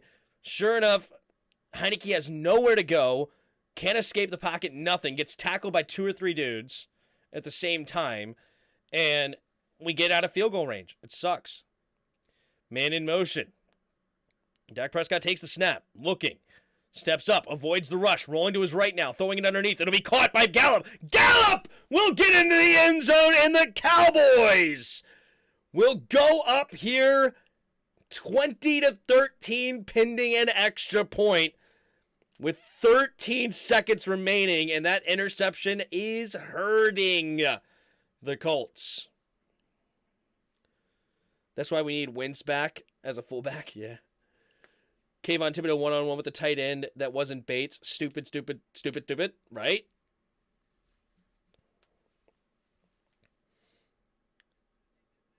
Just think, if we had a good QB and an O-line, we would be battling Philly for first place.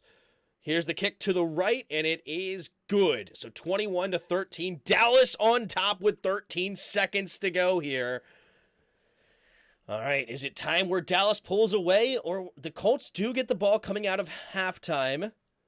Definitely not ideal if you're Jeff Saturday and the Colts. But here we are.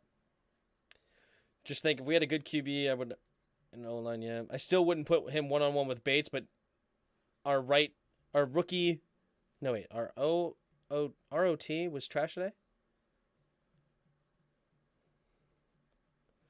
Bates might have actually been better. Oh, our right tackle was terrible, I guess is what you meant to say?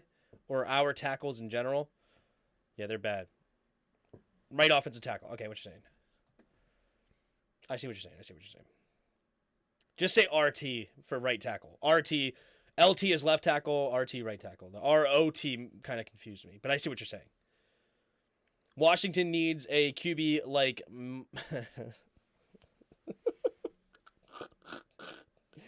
Oh. Thanks for the super chat, Key. All right, there's the kick. And it's going to be taken out of the end zone here by Flowers up the middle. And he slips a couple of tackles, getting past the 25, but only up to the 28. There is a flag on the play. Will it be holding or what? If it's a flag against Dallas, that's actually going to put the Colts in striking distance with one play. Holding offense. So no, not against Dallas. And the half is basically over. Message, he needs a message. Was just a typo. I got you. Message. We need a guy like Message Watson on it. Did Denver win today? Denver did not. They lost 10-9. They suck.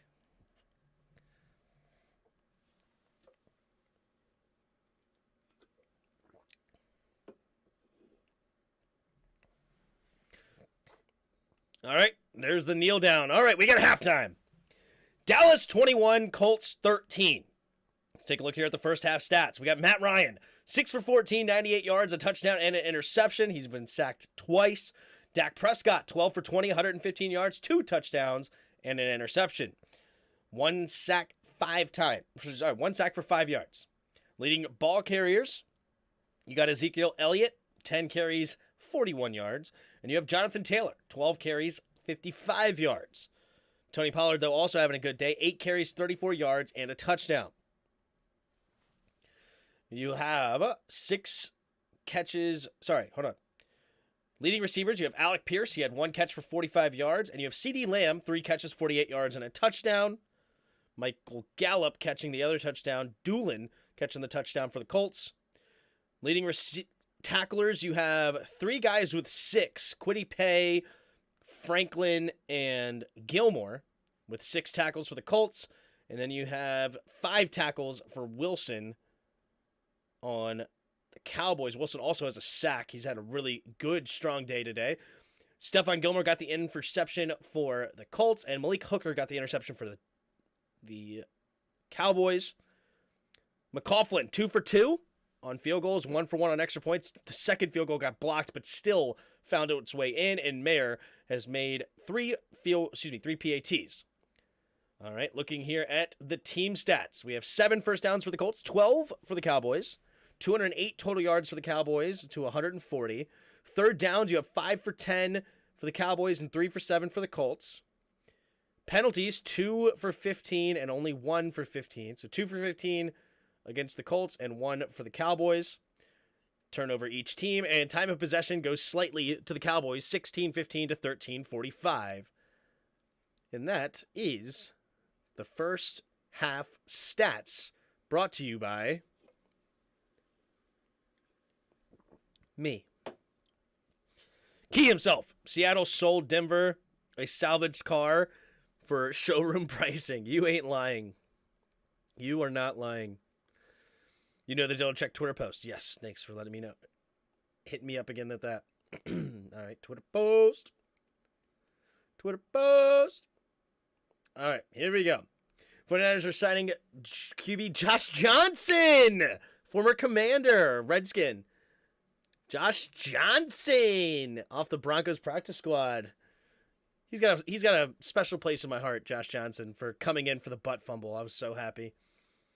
Liberty and Jamie Caldwell have agreed to a 7-year deal at averaging over $4 million. Who? Oh, Jamie Tradwell is going to become Liberty's coach. Okay. And he was the Coastal Carolinas coach. Okay, interesting. Sources, NC State, Tim Beck is finalizing a 5-year deal to make him the Coastal Carolinas coach. Okay, so there you go. Most rushing TDs in a season. Excuse me.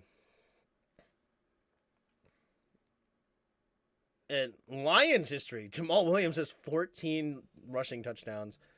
He's not a very good player. It's hilarious that he keeps getting touchdowns.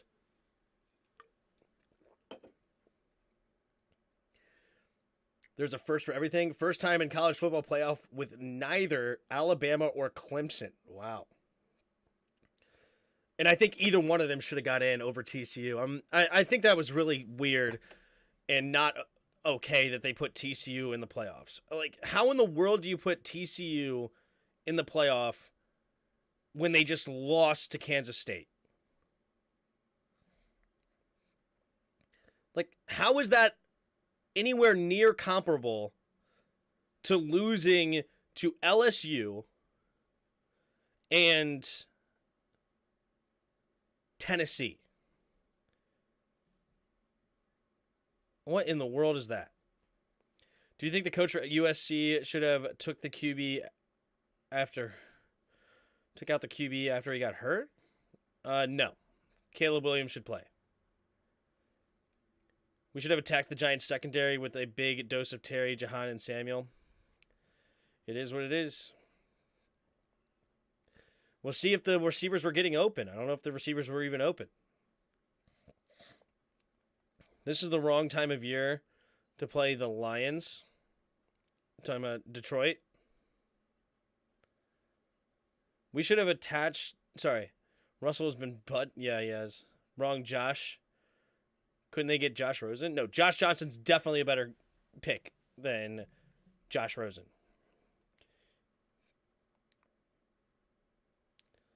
We couldn't block. More passing was a bad recipe. Yeah, it was bad. Alabama has 2 losses. TCU has 1. Yeah, but it doesn't matter. Like, it's way more than just 1 loss or not. Right? Like, it's... I understand an undefeated TCU is different. But TCU is not one of the 4 best teams in the country, and they lost the game at the worst possible time.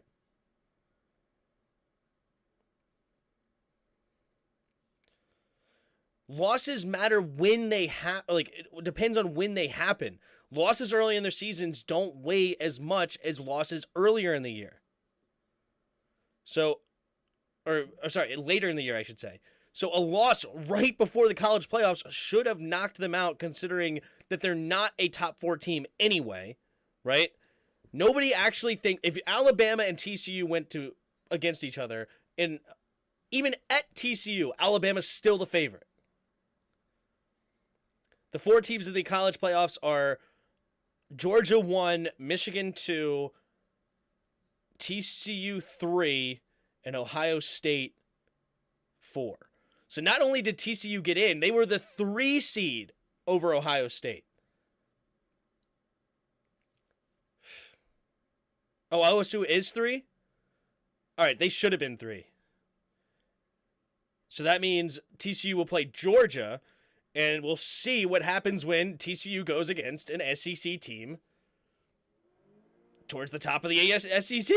I mean, it's going to be crazy. But hold on, I thought TCU was number 3. Playoff.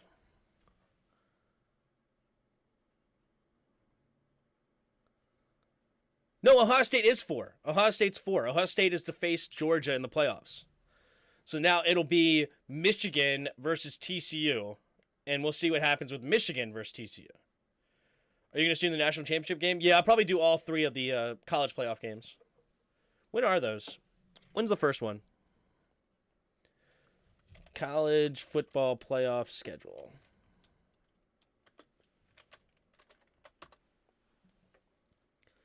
Dates. So we have Michigan versus TCU is 4 p.m. on December 31st. And it'll be 8 p.m. on December 31st, right afterwards for Georgia. So we'll probably stream both of those games back to back. And then the national championship game is Monday, January 9th. And we'll stream that game as well. It hurts my feelings when UGL wins a title. Yeah, that's good. December 31st. We'll take note.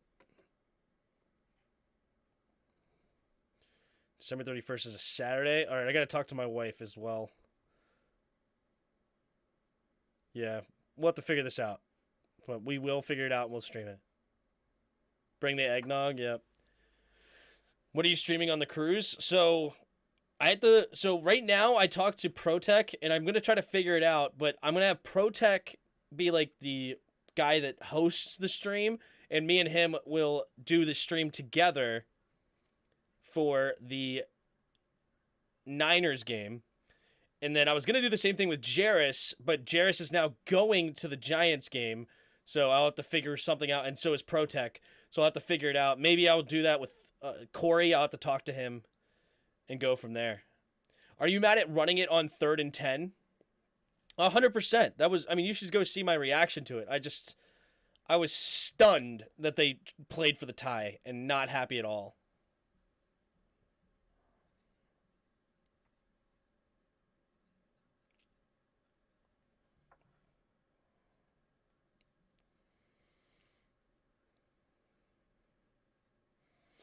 Granted, we would have lost the game if we didn't do that, though, probably. So, Played for the tie. That wasn't even guaranteed. Yep. They still could have won. True. If it is incomplete, though, they have over a minute. We would have surely lost, potentially. But if we would have got the first down, we could have won. But I hate ties. I understand, and, they're some bigger men than me, I guess, or whatever, of, play the long game, be smart, blah, blah, blah. But to me, I just hate ties. I'm playing for the win, man. I don't like ties.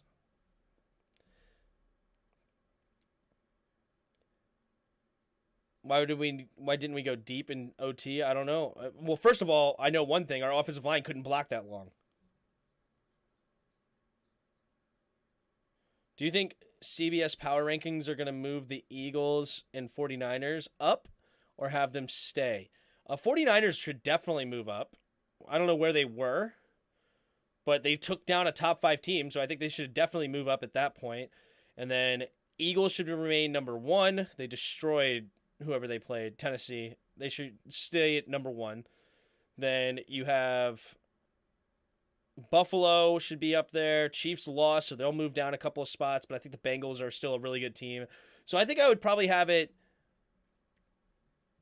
Eagles 1, Bills 2, Chiefs still 3. I have to look. Hold on.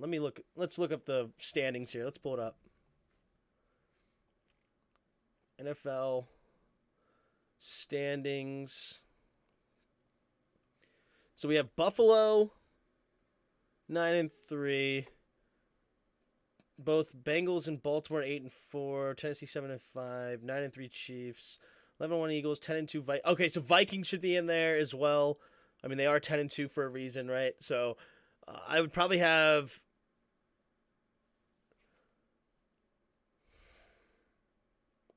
all right. So my top 5 is Eagles. So Eagles, Buffalo, Chiefs, Vikings, and then Bengals. That's my top 5 right now. Philly, Buffalo, Chiefs, Minnesota, Bengals. And then the Niners, I think, should be right there at 6.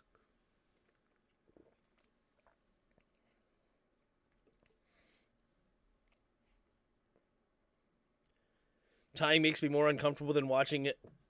Amy and Cersei. Quick outs, quick slants, quick draws, yep. Use the Giants' aggressiveness against them. Yep. I think the last drive with Jahan TD was insane. We would have easily lost this game if Wentz was QB. Probably he would have taken 10 sacks. Yeah, I think that was pretty evident today, but it is what it is. Weddle time? Yeah, we can do Weddle. That's a good point. I thought about it earlier, and then I forgot about it. Who are we starting with?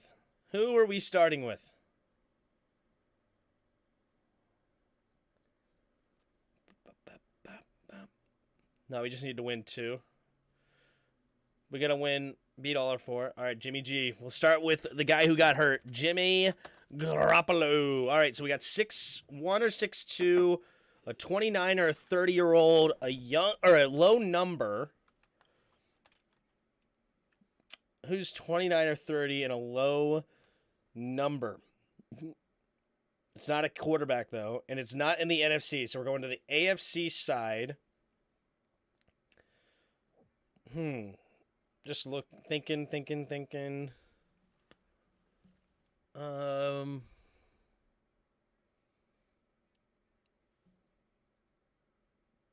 Seahawks will probably lose another game.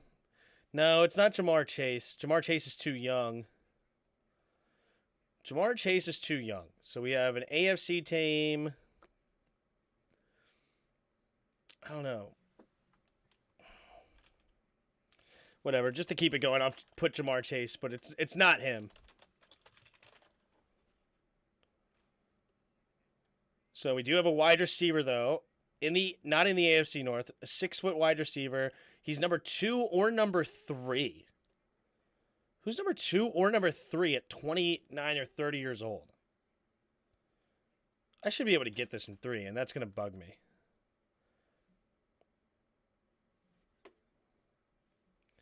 All right. Man, we're about to get the second half started already. That was quick. Here's the kick, and Mayer is going to kick it away, and it will be caught and returned here by Flowers. Up the middle, and he's going to get a nice gain here again. Up the but another flag. I mean, it's ridiculous. Why do we even do this? If we're going to just call flags all day long, it's just gross. All right. It's got to be a wide receiver. So, not in the AFC North. AFC South. I'm just going to throw some names out there just to move it forward. Brandon Cooks. We're in the South, not on Houston. So, we're at the Colts. Number 2 or number 3 for the Colts, I'm not sure. Number 2, number 3 for the Titans. Ooh, Robert Woods? No? Oh, wait, I picked the wrong one. It is Robert Woods. I don't know why I figured he was going to be the first option. I picked Andre Roberts instead. All right, we'll do hard mode in a minute. Here we go. 3 receivers to the left. Plusher might be coming here. Takes the snap. Handoff up the middle. Jonathan Taylor is going to get tackled for a loss. It is Williams who makes the tackle, and it's a rookie. Williams makes the tackle 54 for a loss of 2.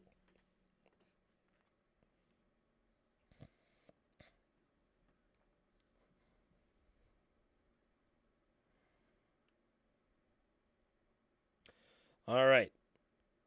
Matt Ryan in the shotgun. 3 receivers to the left. Takes the snap. Blitz coming. Going to the right side, and it's incomplete. Looking for Pierce, and now it'll bring up 3rd and 11. 14-15 to go here in the third quarter.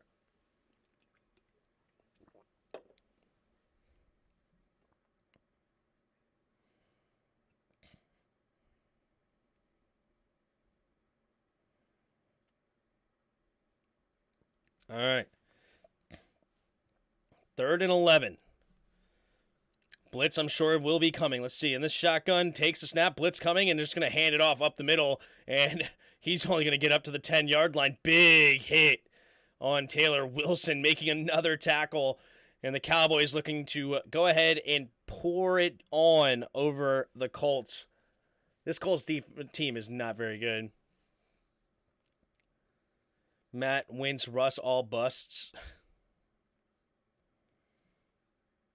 They only traded a 3rd-round pick for Matt Ryan. I don't think they're hurting too bad from that.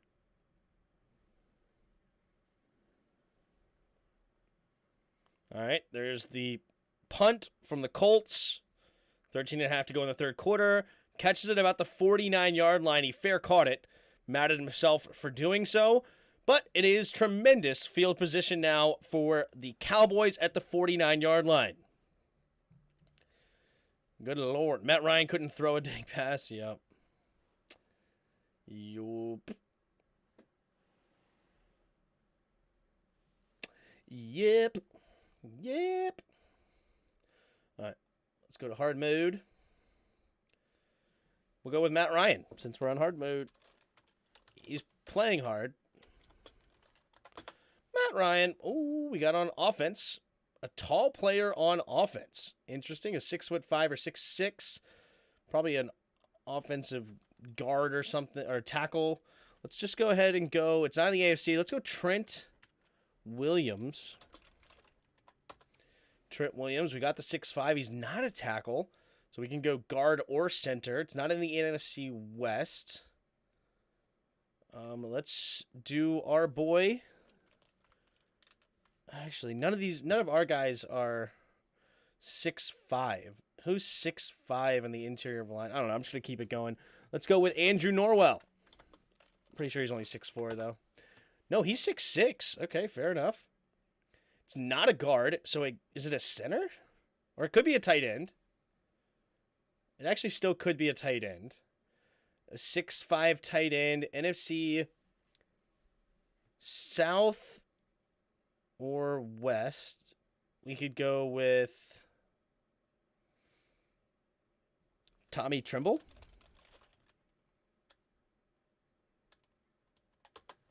All right. It is a tight end. And it is NFC South. All right. So 6'5" tight ends. I think Kyle Pitts is 6'3", but it kind of looks like they want me to pick Kyle Pitts. I mean 6'6". Why did I say 6'3"? I knew he wasn't 6'3", but I didn't think it was 6'5", was my point. All right. So not Atlanta. What about Adam Troutman? Adam Troutman. No, it's not on the Saints. So it's on the... So a young tight end on the Buccaneers. Who's the young tight end on the Bucs?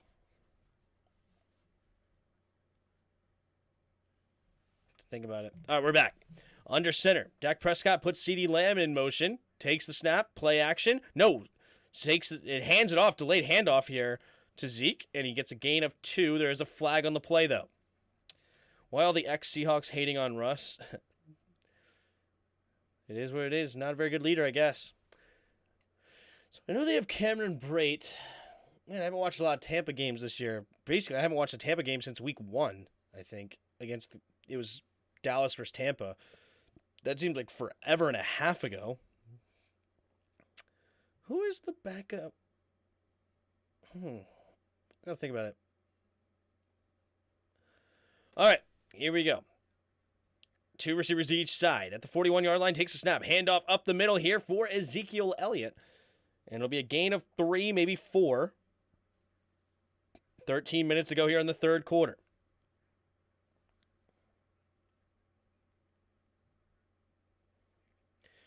13-13. Roger Staubach. 1985 Pro Football Hall of Fame. 3 receivers to the right. Takes the snap. Handoff. No, play action. Looking to set up. Throwing it over the middle, and it's caught immediately tackling. Franklin makes the tackle on Ezekiel Elliott for only a gain of about 3 on the play. It'll be third down and about 13 yards.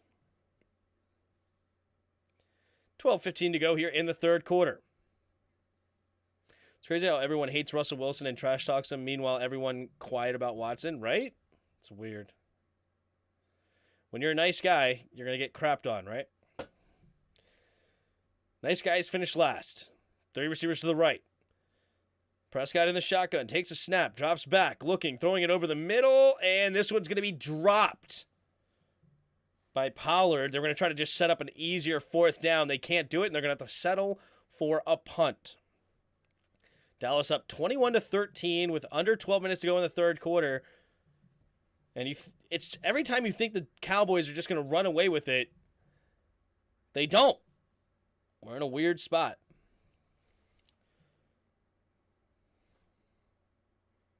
What is Commander's throwback uni? The uniform? I don't know. It's a good question. Here we go. And it'll be caught at the 10, 11-ish yard line. They're going to give him the 11. All right, here we go. What in the world? Rodeo.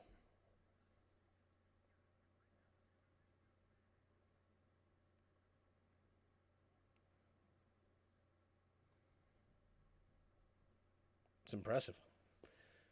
Rodeos are impressive. All right. Who's the tight end on the frickin' Buccaneers? I feel like I should know this, and I just don't remember his name. I feel like this is going to be one of those that I see it, and I should have known. It's a young tight end. Who's the young tight end that went to...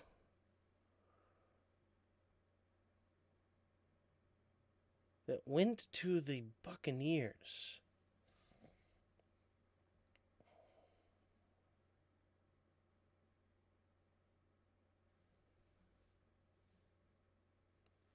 It's not Brevin, is it? No, he's on Houston.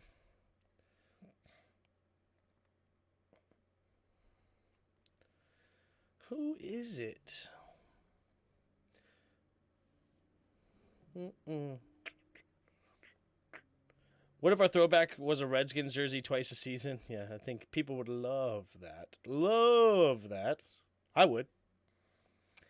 Not going to happen. I feel like it doesn't start with a C.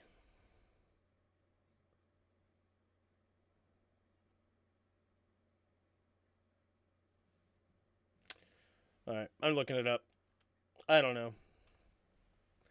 I feel like I should know, but I completely forgot. And it is what it is. We're going to watch him tomorrow night. That's unfortunate. Okay, full schedule.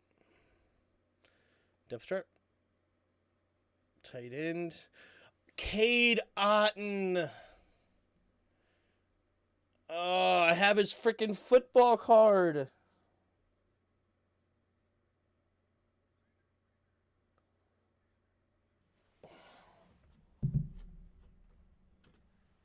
I have like 4 of him somewhere. I have a bunch of Cade Otton. I knew I was going to know who it is when I read it. Oh, that bugs me.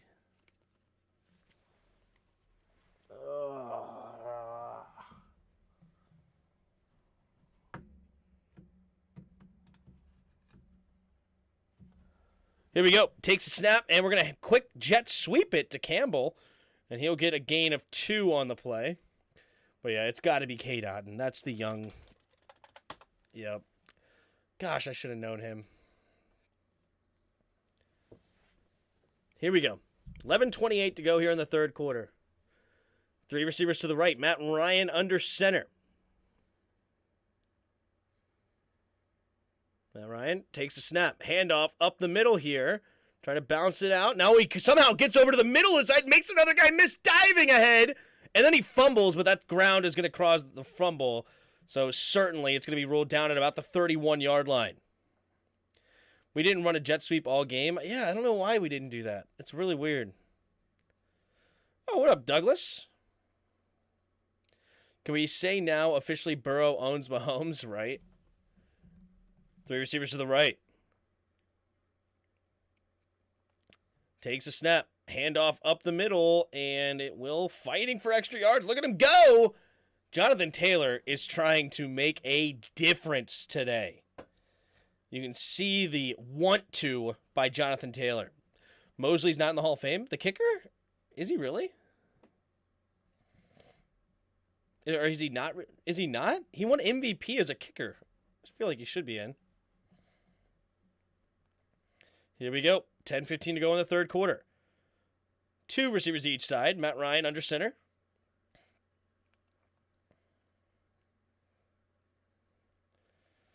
Here we go. 2nd and 6. Takes the snap. Drops back. He's going to swing it over there to Jonathan Taylor. And Jonathan Taylor cannot get to the first down marker. He'll get a gain of about 4. 3rd and 2. Vander Esch on the tackle. COVID has created a glut of quality 4th, 5th, and 6th year seniors. For the upcoming draft, Washington O-line could improve big time. Juniors should return for senior years to improve draft value in 2024. Interesting.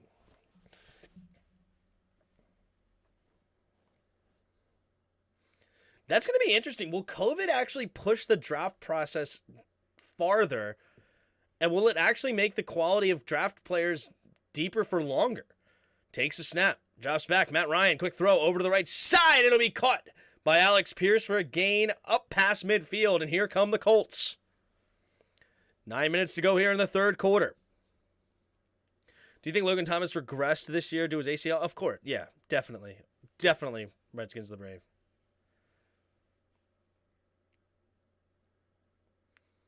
All right. Under center, Matt Ryan puts Campbell in motion, takes the snap. Handoff up the middle here, and Taylor will dive ahead for only a gain of 1. So under 9 minutes to play here in the third quarter.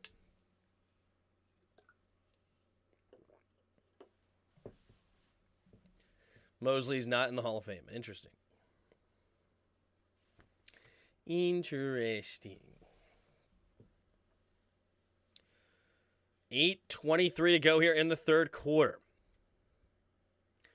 Matt Ryan in the shotgun. 2nd and 9. Two receivers each side. Takes a snap, drops back. Pressure coming, has to get rid of it, has a man open, and it'll be caught for the first down. Paris Campbell knew he was about to take a shot, but he makes the catch anyway, and he'll move the chains for the Colts. The Colts will not go away here. They're actually playing really strong, considering the defense they're going against. I mean, the pressure's coming. Matt Ryan is standing in there, delivering where he can. Here we go. 7:40 to go here in the third quarter. Two receivers to each side. Matt Ryan under center. Single back formation. Oh, they're going to get the right tackle who jumped.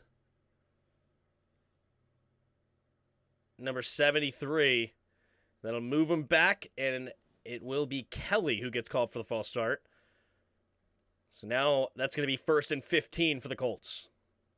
Do you think the Broncos will rebound next season and be good, or will they remain the same? I don't know. The Broncos are an anomaly. They need to fire their head coach, in my opinion. But after that, I really don't understand it. Monster tight ends coming out next year? Yeah, I really wanted Michael Mayer for a while. He's really good. Takes a snap, looking, scanning the field, throwing it underneath. It'll be dropped by Jackson. So now that'll bring up 2nd and 15. Man, the pressure is all around Matt Ryan at any moment. It's crazy. Fire the head coach and GM, yeah. Matt Ryan always throws hospital passes. That's why Julio was always messed up. Now Wilson is done. He lacks mobility, and that was his strength during his peak. True. He doesn't really have great arm strength, too, so yeah. Three receivers to the left. Matt Ryan takes the snap. Blitz coming, setting up a screen. Catch it, blocks in front. Nice blocks here, and there all of a sudden Jonathan Taylor is going to get the first down. Up to the 22-yard line on 2nd and 15. Gains about 20 on the play. Under 7 minutes to go in the third. Good comeback block there by Ryan Kelly, the center. All right, 6.5 to go here in the third. Takes the snap, handoff up the middle, blitz coming, and all over it immediately are the Cowboys, and he's going to lose 2 yards in the play. Jonathan Taylor's not happy with how this game is going so far. He's trying to man up and do everything he can, even though his offensive line is struggling against this nice defense. Just over 6 minutes to play here in the third quarter. Matt Ryan in the shotgun. Two receivers to each side at the 24-yard line of the Dallas. Well inside field goal range. Takes a snap. Matt Ryan looking, scanning, throwing it to the left. It'll be caught by Paris Campbell, and Campbell will get it up to the 12-yard line. Under 6 minutes to go now for Indianapolis. In the third. Under 6 minutes to go. Takes a snap. Handoff up the middle. Jonathan Taylor will not get to the first down marker. And now it'll be 4th and 1. Saturday ready to go for it. He wants it. Dorrance Armstrong making a play on that one to tackle him for a loss. Under 5.5 to go in the third quarter. Will Dallas get the stop? Here we go. They bring in an extra lineman. They're going heavy right now. 3 tight ends now to the left. Puts one in motion to the right. Comes back to the left. QB sneak. And Matt Ryan will get close. And I think they give it to him. He does move the chains with a QB sneak. And they're up to the 13-yard line. I feel like Wilson is a nice guy, but dude doesn't energize his team, and safe to say he relies heavily on others and can't make quick decisions. Yeah, I don't know. I haven't watched many, or I watched a bunch of Denver games earlier, and Wilson just didn't look like himself in a lot of ways. A lot of missed opportunities, missed passes. He looks struggling. Puts a guy in motion. Pittman under center takes the snap. Handoff to Taylor, and Taylor loses 3 yards on the play, and it is Hankins making the tackle.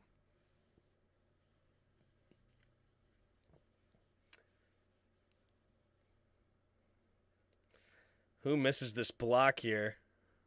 Ryan Kelly just gets destroyed off snap. Kelly just absolutely annihilated on that play.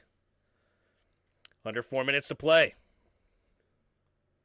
2 receivers to each side. Ryan in the shotgun takes a snap. 4-man rush. Going deep. And caught by the rookie Alec Pierce. Alec Pierce, rookie out of Cincinnati, gets the touchdown. And the Colts are down by 2. And they're going to go for 2 to tie this game up. Joseph, the corner out there with them. And Joseph all over him, but Pierce makes the catch anyway. He's a 6'3" body, and he goes up and makes the catch for a touchdown. What up, Red Wings? Under 4 minutes to go here in the third quarter. I saw Red Wings. You were choosing Jarris over me. I got you. Just kidding. Matt Ryan in the shotgun. Takes the tap. Rolling to his right. Going to quick throw over to the right, and it's incomplete. He tried to catch and reach, but he never actually caught the ball. And it is a failed 2-point conversion, and we have a 21-19 game here. Dallas on top, and Dallas will be getting the football back. Diggs just got mossed. It wasn't Diggs. It was Joseph on coverage.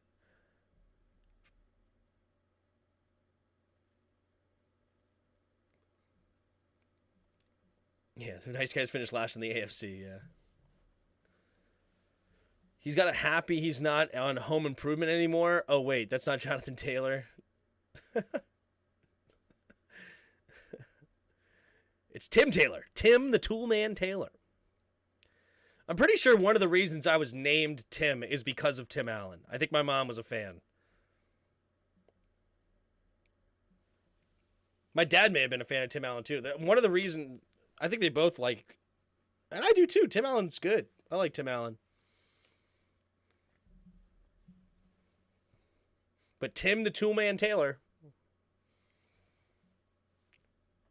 may have been why I'm named Tim. Maybe Russ was a system QB. Pete Carroll is doing good with Geno.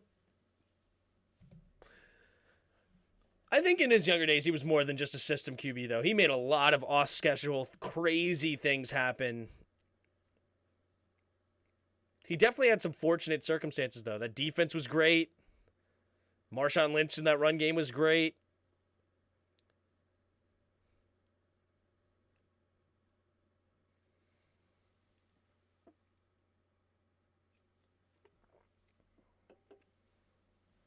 Hit fold.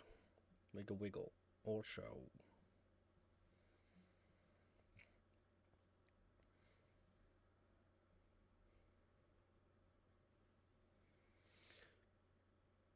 Pete Carroll made Matt Leinart look legit. He was the coach of Arizona back in the day. Like the offensive coordinator? No, he was the USC or whatever. Oh, I see. He's the college coach. I see. I was thinking of like when Matt Leinart started in Arizona or whatever. But no, okay, college. That makes sense. I was like, I thought Pete Carroll came from college, and yeah, it's USC. No, I gotcha. Heidi ho, neighbor, yeah. Ooh, Anthony Brown. And his left leg is in pain. He's under a towel, probably shedding some tears. He's got another guy holding it for him. He is in pain. All right, 3:43 to go here in the third quarter. All right, there's the kick. And this one will be a touchback. Wow, there you go. Well, he was the Pats head coach before that and took them to the Super Bowl. Wait, he was the Patriots head coach when they went to the Super Bowl with Bledsoe?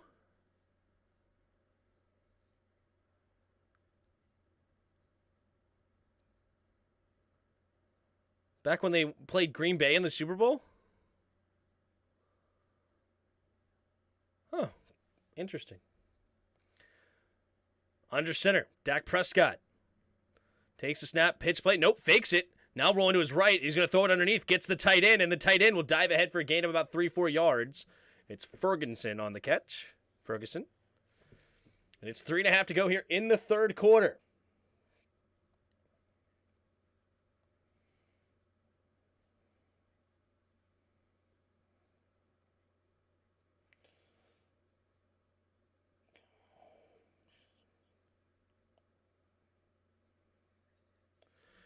All right, Dak Prescott. Under center. Pitch play to the right. It's Tony Pollard. Pollard getting to the outside, down the right sideline. And he's going to get to close to midfield. It's 3:03 to go here in the third quarter, and it's 1st and 10. Cowboys at about the 50-yard line. Know your lore. Well, I knew it was Bledsoe was the quarterback, but I didn't realize who the OC was. I knew Pete Carroll came from USC. I knew that. And for some reason, when you said Matt Leinart, I was thinking NFL Arizona. But no, I knew Pete Carroll. I was like, wait, I thought Pete Carroll came from college. What are you talking about? But no, I did not realize where he was before USC, though. Here we go. Man in motion. No, Parcells took the Giants to the Super Bowl. Takes a snap. Handoff up the middle here. Bouncing it outside is Tony Pollard, and Pollard will fall forward for a gain of 3, maybe 4. 2nd down and 6 coming up for the Cowboys. Tim Allen has a great filmography. Watch The 6 Wives of Henry LaFay. Hilarious. Never seen that one. I've seen more of the mainstream Tim Allen stuff. The Santa Claus movies, of course, or of course Home Improvement. I don't know. I'm sure there's other things I'm not thinking of. But here we go. Dak Prescott takes a snap, drops back. Quick throw over to the right side, and it's caught by CeeDee Lamb for a 1st down. Gain of 6. Move the chains for Dallas.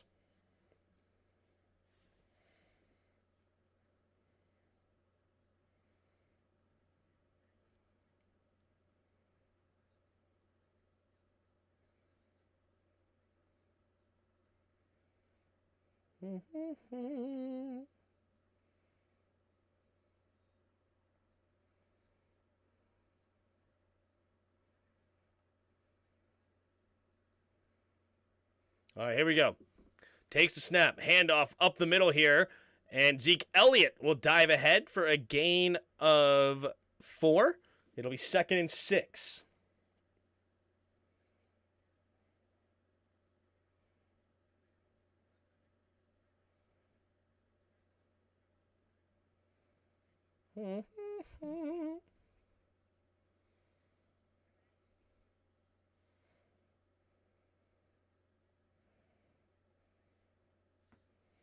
All right, here we go.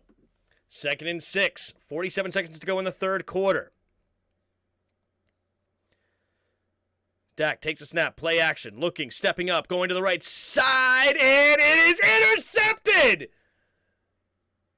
Oh, no, it's incomplete. But Rodgers is disagreeing. And I don't know why he's arguing other than he really thinks he caught it because they know the replay. It's not like if they overturn it, it matters. There's a flag on the play. He said, I know I didn't. I literally saw him mouth those words. He did not catch it. That is hilarious. His teammates came up, even though he was arguing it hardcore, pointing at the ref, and the teammates came and dapped him up, and somebody was like, you didn't get that, did you? And he goes, no, I didn't. I know I didn't. I saw him say it. That is hilarious. I don't know what he was thinking. If you didn't catch it, you didn't catch it.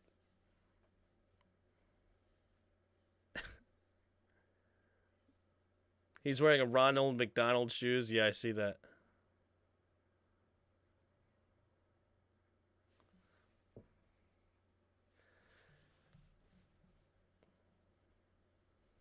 Incomplete pass.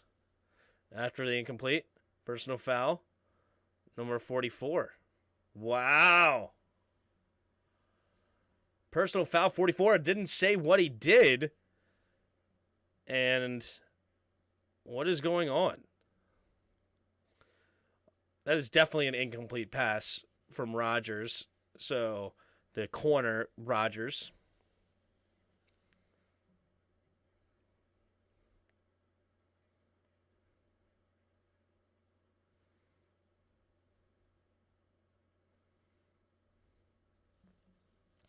How is that a foul?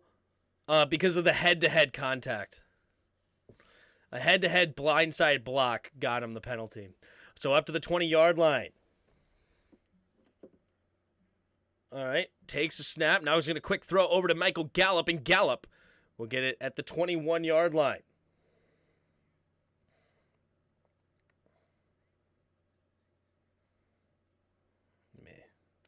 Meh.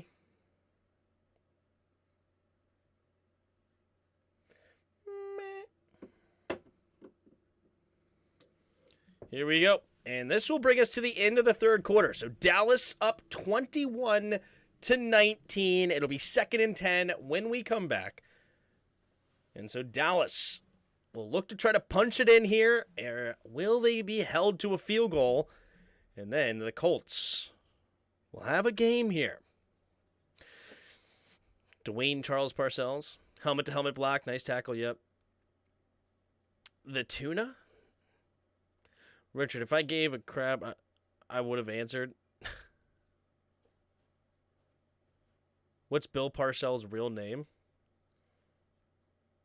Bill Parcells is not named Bill or William?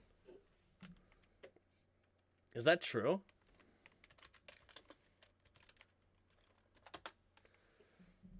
Dwayne Charles. How do you come up with Bill from Dwayne Charles?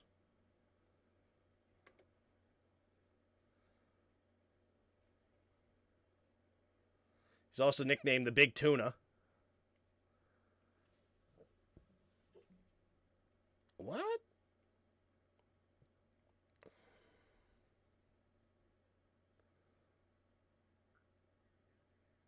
How did Bill Parcells become named Bill? How did Bill Parcells get his name Bill? The change to Bill came in his early teenage years when a number of people mistook him for another boy, a look-alike, who happened to be named Bill. A young Dwayne Parcells found he liked being called Bill. Somehow, it had a better ring to it than Dwayne. He took it as a nickname, and it stuck. You know, it's funny. I named a dude once in college. His name was... What was his name? I forgot both the names. So I thought he looked like an Elliot. His actual name is escaping me because I never called him by his real name. Dennis. I think his real name was Dennis. And for some reason, every time I looked at him, he looked like an Elliot. I don't know why. He was just an Elliot type of dude.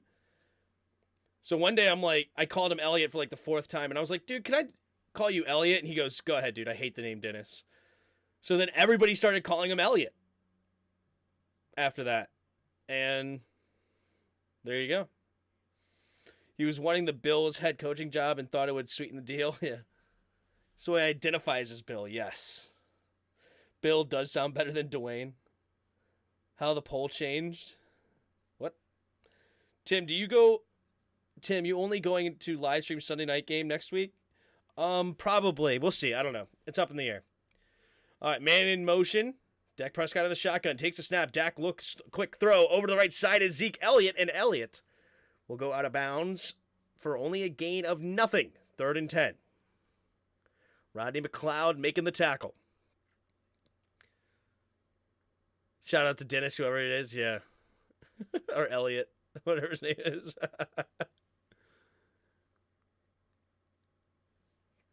I wonder if he still goes by Elliot or if he goes by Dennis. 3 receivers to the left. Here we go. Dak in the shotgun. Man goes in motion from left to right. Takes the snap. 4-man rush. Looking, stepping up, throwing it over the middle. It'll be caught. And he makes a guy miss. Going to the left sideline. Gets a block. Tries to cut it back up and blaze the wood. But goes out of bounds at about the 2-yard line. Jeez.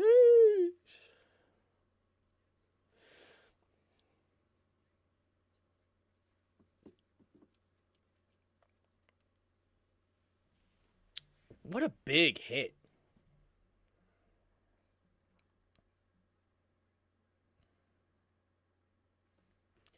Here we go. First and goal at the 3.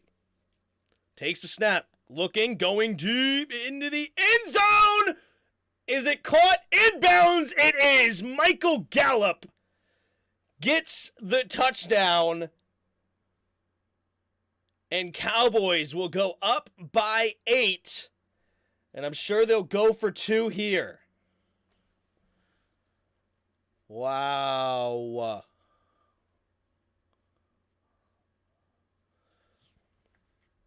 What a grab. Why can they not cover that guy? Pisses me off.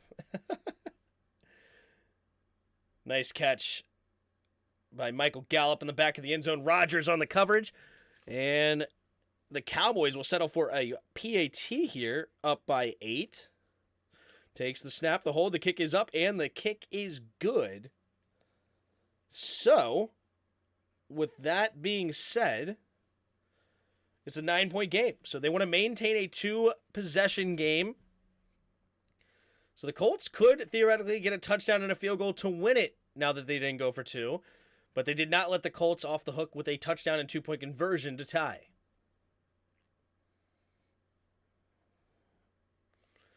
CeeDee Lamb, 5 catches, 71 yards, and a touchdown today. But Gallup has 2 touchdowns today. 4 catches, 23 yards, 2 tugs. So the Dallas receivers showing up pretty good for Dak. Of course, they go up 2 scores. Why would they go for 2 and not get it and give the Colts a 1-possession game? Yeah, it obviously all depends on the flow of the game. Right? And it is different than a lot of other situations to go for 2 or not go for 2, right? But obviously that decision could hurt you later if you go in against a good offense that they could potentially kick a field goal to win the game instead of tie the game, right? So, but you believe in your defense to get off the field. You just don't want to give them a one-and-done opportunity. So, I don't blame him.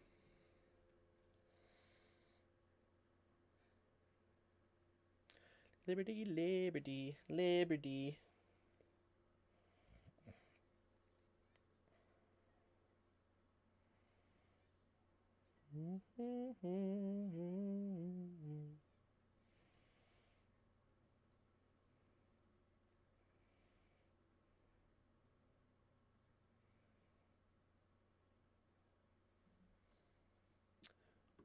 Why didn't Ron go for 2? Oh, there was no reason to go for 2 in that one. You take the PAT. For the most part, we were dominating the game. Just like a play here or there, or a penalty here or there was kind of screwing us. So overall, I thought it was a good move.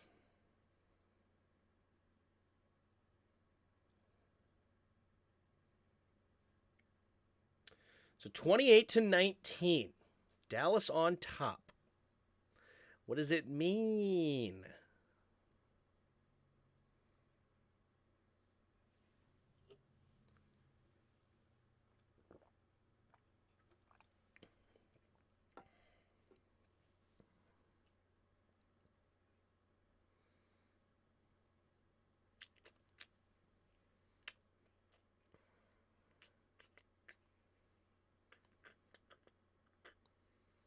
All right, there's the kick.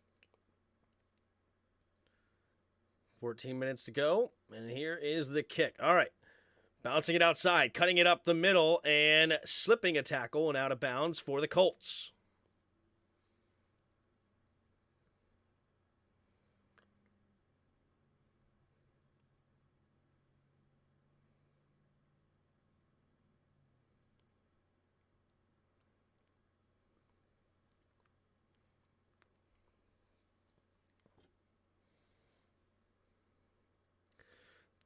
The Colts only have 4 wins for a good season. They stink. PAT versus 2 points conversion are usually dictated by the analytics. I gotcha. Here we go.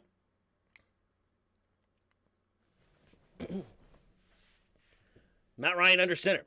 Takes the snap. Play action, setting up the screen, caught by Mo Alley Cox. Mo Alley will get a nice gain. Oh, he fumbles the football! Dallas has it! Going the other way! Blockers in front! And the Cowboys walk it in! And it's a fumble 6. Who cares if he went for 2 or went for not? Whatever. Here we go. They're up to 34 points. So now it's a 15-point lead. Now do you go for 2 to try to make it a 17-point game in a weird way? Because at 16-point lead, there's still a 2-point game, or a 2-score game now. So now you go for 2 to make it a 17-point affair. Right? I think now would be good to go for 2 based on the analytics to make it a 17-point game instead of a 16-point game to make it a 3-point potential game. 13:34 to go here in the fourth quarter.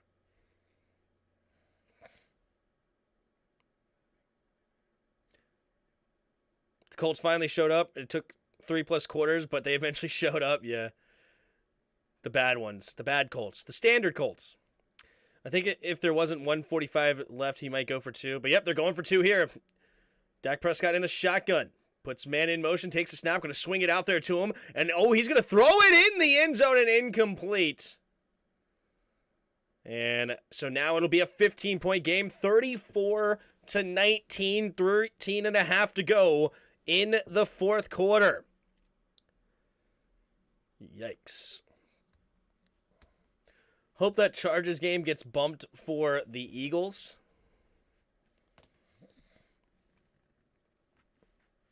For the Eagles-Giants. Ooh, interesting.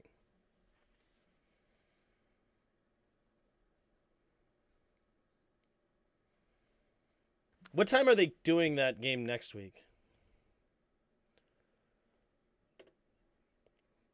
So Giants-Eagles are Sunday at 1. If Giants-Eagles stay at Sunday at 1, we'll watch that game instead. It's an important game for us. Good divisional game. We'll do that game instead. Dolphins-Chargers game is pretty important, too, for the playoffs, potentially. So I think that game should stay there. That's fine. Get rid of the Patriots-Cardinals. That could go. Also, get rid of the Raiders-Rams. That could go.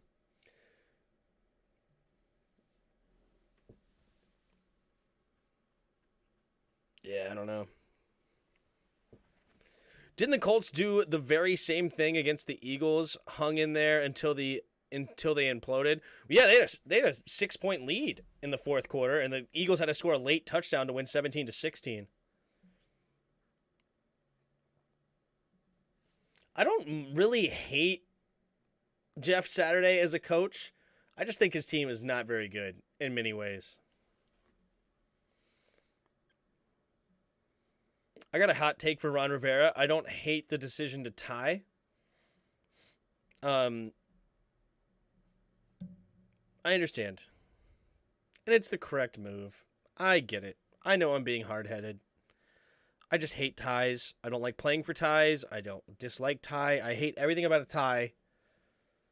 You know, unless it's to send it to overtime for more time to win, that's one thing. But to settle for a tie just to tie, I hate ties. But it is what it is. Wasn't they talking about moving the Giants-Commanders game? I think there was a little bit of talk between the fans, but I don't think they ever really considered doing it. No, Tim, you take next Sunday off as well. It's your bye week too. Ron wouldn't want it any other way. No, unfortunately, I'm going to go on a cruise, so I will be taking 2 weeks off. Well, 2 Sundays off, I should say. The Giants may win the battle, but they will not win the war. All right, 13:34 to go here in the fourth quarter.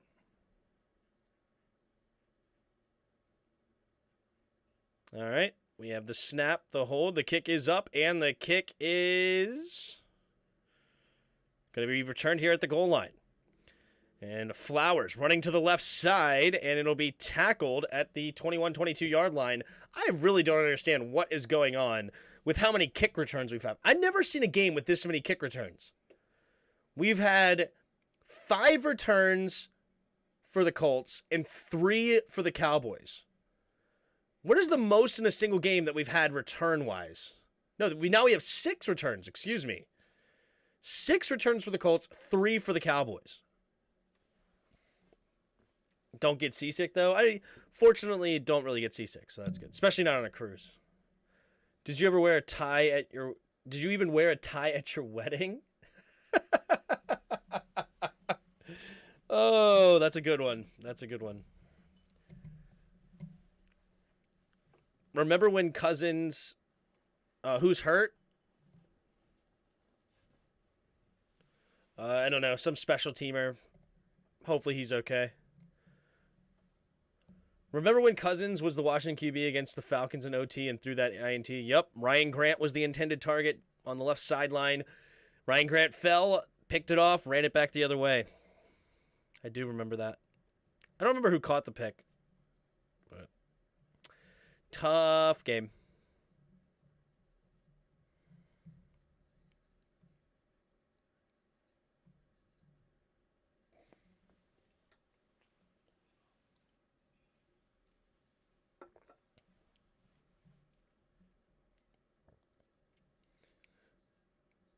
Are you and your wife doing anything special or just going on a vacation? I mean, we're going on a cruise with her family, so we're going to spend Christmas on the cruise ship and stuff. That's what Ron was trying to avoid. I see what you're saying, yeah. Here we go. 3 receivers to the right. Puts a man in motion. Takes a snap. Play action. Matt Ryan looking. Throwing it underneath. It'll be caught. And a loss of a yard. I like how Tim gets my humor. It makes the stream that much better. Our humor's simpatico. That's right.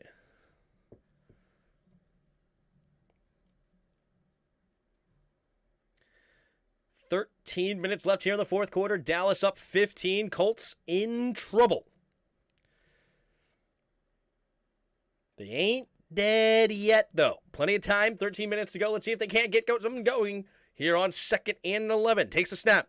Looking, quick throwing over to the left side. Caught by Campbell. Campbell making a dude miss. If he would have just ran forward, he probably would have got a first down, but he tried to get outside again, and he instead gets stopped 2 yards short of the first down. 12.5 to go here in the fourth quarter. But how will Santa know where to find you? He's magic. And also, on this cruise, everybody has their own chipney. So, there you go. Here we go. 2 receivers to each side. Matt Ryan in the shotgun, takes a snap. Play action, quick throw, and nearly intercepted. And now Matt Ryan is not on the same page with his receivers, not happy about it. 4th and 1. And I guess they're probably going to go back to the QB sneak here. I think they really need to make a decision here. Micah Parsons was ready to get that sack nearly picked off by Curse there. Nearly picked off.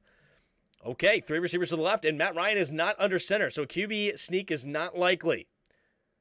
Matt Ryan in the shotgun. Takes the snap, drops back to pass. Quick throw over the middle. It'll be caught by Michael Pittman, and he gets the first down. Move the chains. And gains about 4 on the play. Jeff Saturday hyped up on that one. 12 minutes and counting. Colts have got to get points on the board. Tim, you need to buy a Terry McLaurin jersey when you get a chance. I do. I do love me some Terry. Takes a snap. Quick throw over to the right side and nearly intercepted by Micah Parsons. He read the screen, had hands on it, but could not quite haul it in. Micah Parsons. Oh, he had 2 hands on it, but he couldn't quite handle it. You know what I wish he would have done? Just tipped it up to himself. Got his left hand up, tipped it up, made the grab. Micah Parsons is upset with him, and he didn't get that a pick 6 going the other way. Matt Ryan in the shotgun. 2 receivers each side. Takes the snap, drops back, looking, scanning, throwing it to the left, and it is going to be caught for a 4-yard gain up to the 40-yard line. It'll be 3rd down and 6 coming up for the Colts. Tim's going to bring up his set on the cruise. Setup, not the whole setup. I don't know. I got to figure something out because I do want to stream at least the Skins game. Seems like the networks had something to do with a change about OT. Maybe. That's interesting.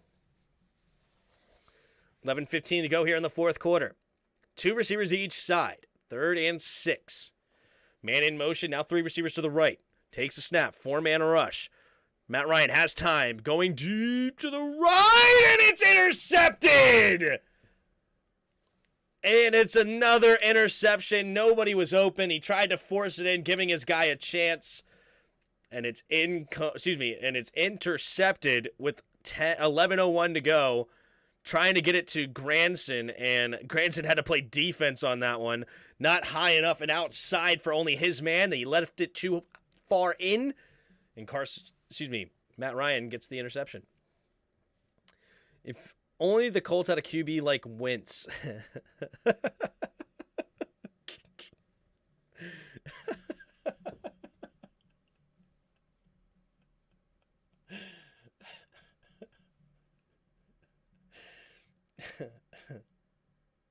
I don't know why that tickled me so good. It was just perfect. These 2 Sundays ain't going to be the same without you. Yeah, unfortunately. Sometimes you got to do stuff for the wife, though. You know what I'm saying? Definitely still want to do the Skins games somehow.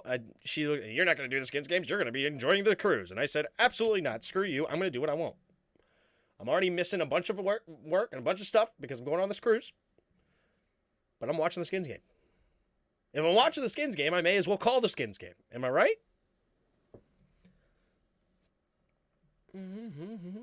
Well. If it isn't the other North Carolina school. What? They never should have went for that 2-point conversion. Never chase extras until you need to. Talking about Cowboys? No, it made sense of why they went for it. Because otherwise they would have been up 16. And that would have been just a 2 touchdowns with 2-point for conversions. When they went for 2, they could have made it a 3-score game if they got it to 17. Then that really would have hurting on the Colts.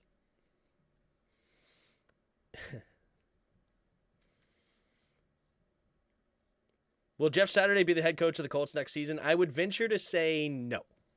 But he could be. But I think I would say no. Nah, bro, we got the last laugh this year. I guess you're a Clemson fan? I'm not sure. Or what? I don't know. Do you have a Redskins Hawaiian shirt? I don't. I need one of those. I need to find a Redskins Hawaiian shirt. That's what I'm going to ask for Christmas. Somebody needs to get me one. Tim, it's basically Tony Soprano now. Yep.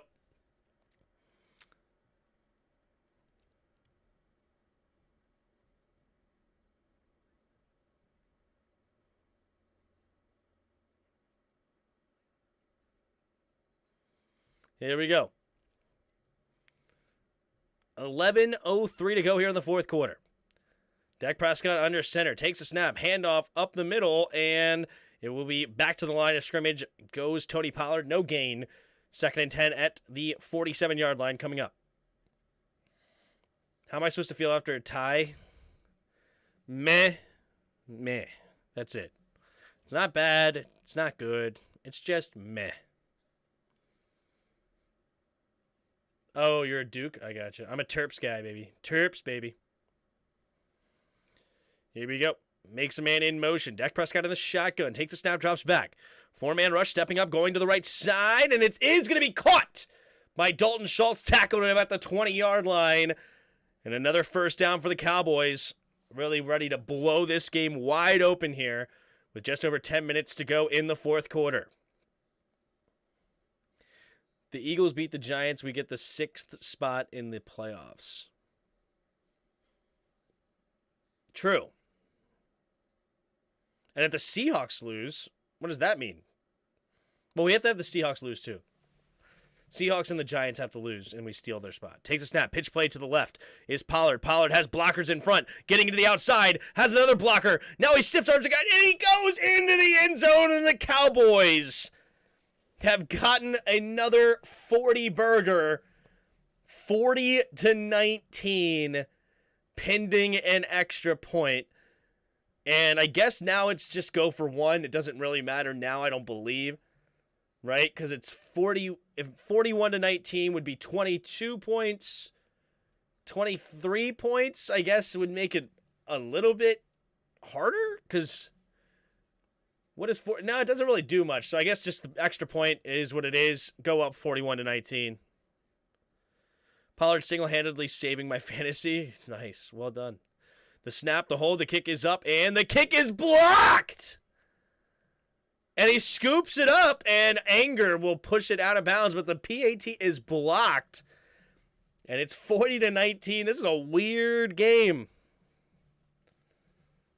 I said earlier, before the game started, oh, the over-under is 45.5. Dallas could score 45 by themselves. And here they are already at 40. One more touchdown, and that comes true. Why they changed the name to OT from sudden death? Overtime? Because overtime wasn't sudden death. In NFL it was for a long time, but then it wasn't. I liked watching Maryland back in the day when the Fridge was the coach.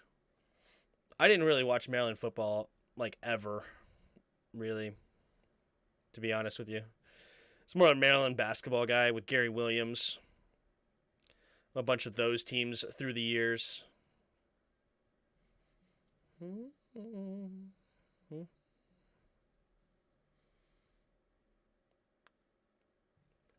When did Maryland beat UT in the Orange Bowl? I don't know. I know Maryland beat UT on the opener for 2 years in a row a couple of years ago. But I don't know when they beat them in the Orange Bowl. Dallas put up just as much points as the Commanders and Giants. Yeah, they did. Do you think the Giants pay Daniel Jones big money? I don't. I thought they played until somebody won. Who?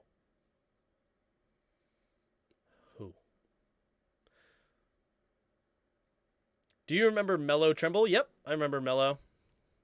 With, what was his name? Diamond Stone on that team. And they also had a senior, Wells, I want to say. Wells, during that pretty good season, and then we ended up, I think it was losing to Michigan State. Very frustrating. I like our coach Mike Loxley. But the DJ Durkin era before him was some dark days indeed. Yeah. And I thought DJ Durkin was going to be a great coach. It seemed like he was like recruiting heavy, and I thought it was going to be interesting. But then it obviously came out that he was a horrible human being, and that sucks. That's the playoffs overtime rule.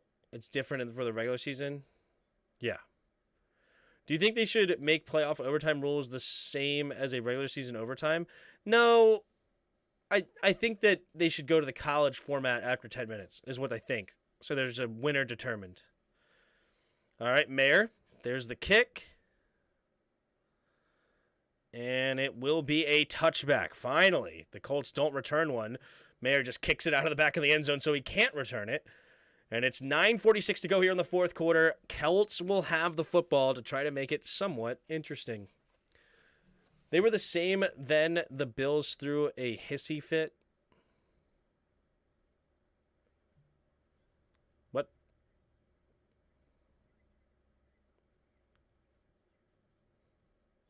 I think they should get rid of the overtime and just do rock, paper, scissors. I like that. How about just flip a coin? Here we go. Three receivers to the left. Takes a snap. Matt Ryan steps up, throwing it over the middle and incomplete. Oh, flags. 2 flags on the play. Paris Campbell a little slow after getting up. Ooh, pass interference 26. Automatic first down. Really? Pass interference? It didn't look like pass interference. That was weird. How about Tim decides who wins? Yeah, there you go. I just decide. I remember you play OT for the first 15 minutes and still tied play sudden death. Yeah. 2 receivers each side. Matt Ryan in the shotgun. Takes a snap, drops back, looking, throwing it over the middle, and caught by Jelani Woods up to the 30-yard line, not at the 20-yard line. Nearly intercepted again, but somehow completes the pass, and it's 9:30 to go in the fourth quarter. Colts in desperation mode, need a touchdown now. 3 receivers to the left. Down 21, takes a snap, looking, pumping, throwing it into the dirt, didn't like it, and then incomplete, 9-11 to go in the fourth quarter. Did you see that photo of Jerry Jones? I did. They changed the OT back to 15 minutes, in my opinion. They want to get the game over with, but no one wants to tie, give teams more chances. True.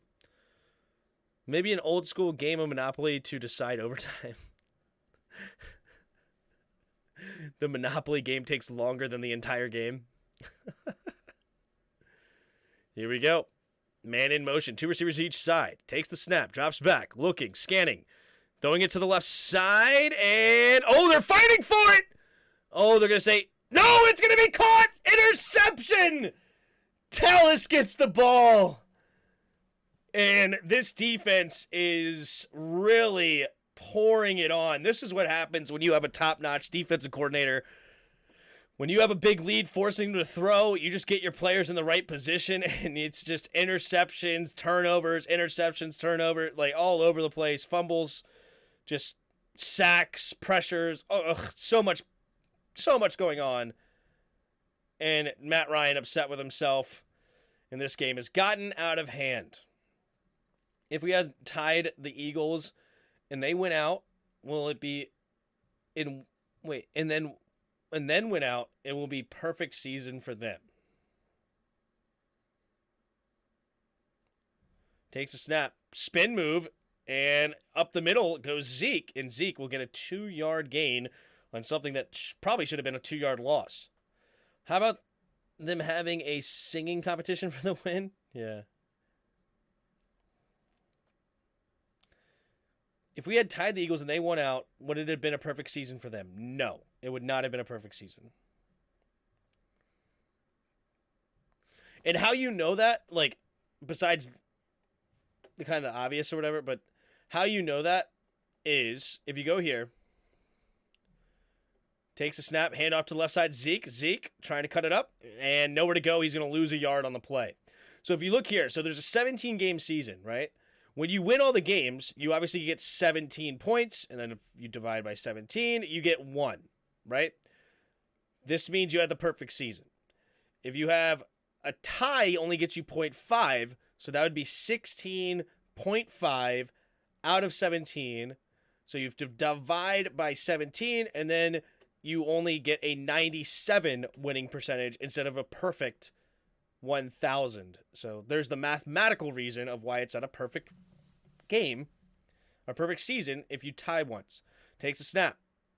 Looking, stepping up, going deep, and incomplete. And they will throw the flag for pass interference. Don't know if I really like this call, though, because he looked back for the football and looked like he was trying to make a play for it. Nope.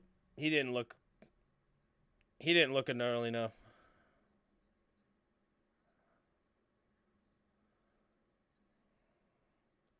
Ooh, they're going to say Collinsworth's trying to say it's offensive PI. I don't know if I agree with that.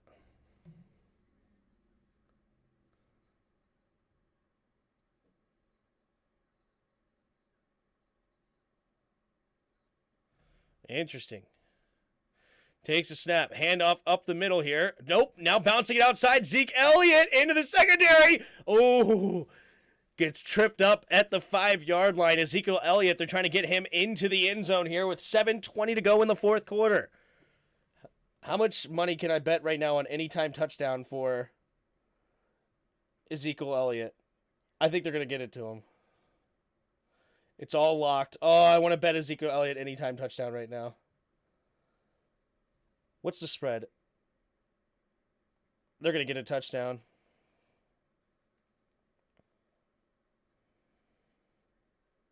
Just threw money on them. Minus 26.5 because they're definitely going to score here. Zeke Elliott takes a snap. Tack takes a snap. Zeke Elliott going up the middle, diving ahead, and they will get a gain of 1. 2nd and goal at the 4. Hello, who rigs a game that is already lost? Rigging a game that's a blowout, yeah. That is embarrassing. It was the Peach Bowl. That was lit. See you tomorrow, Tim. See you, Noah. Thanks for stopping by, man. That was the Peach Bowl. Maryland beat Tennessee. Oh, okay.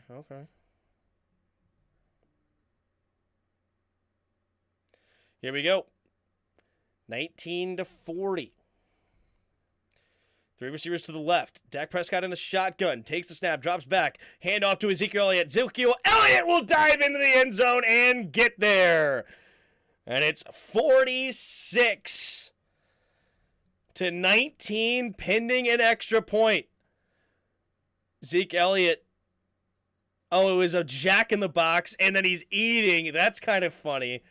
There's a big pot on the sideline for the Salvation Army, a big bowl, and he made it into a jack in the box. He had his teammate crank it, and he came out and he went like this, and then he was eating like he was a thing. That was pretty clever. I can't lie. That was pretty good. This turned into a blowout. True. Here's the extra point. We have the snap, the hold, the kick is up, and the kick is good. All right. So, Indianapolis Colts, 606. Oh, I can get plus 27.5. 122. My bet's currently 115.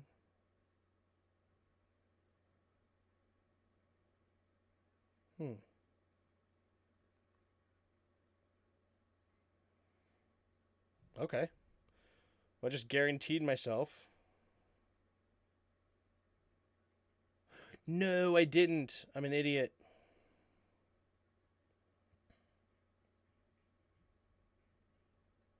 No.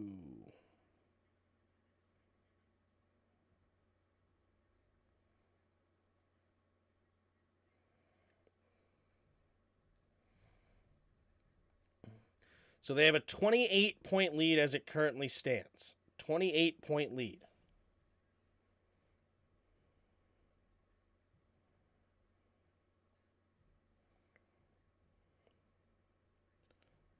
All right, here we go. Do you think our game will be flexed against the Giants? I don't. There's the kick. And it will be returned here again by Flowers. Flowers going to the right sideline this time. Gets tripped up and not even to the 25-yard line. Flowers has been a horrible returner today. We should have beaten Dallas the first game. Probably not. But because you're against the refs too. What? Every game is the Cowboys and the refs. True. 2 receivers each side. Here we go. Matt Ryan in the shotgun. Takes the snap.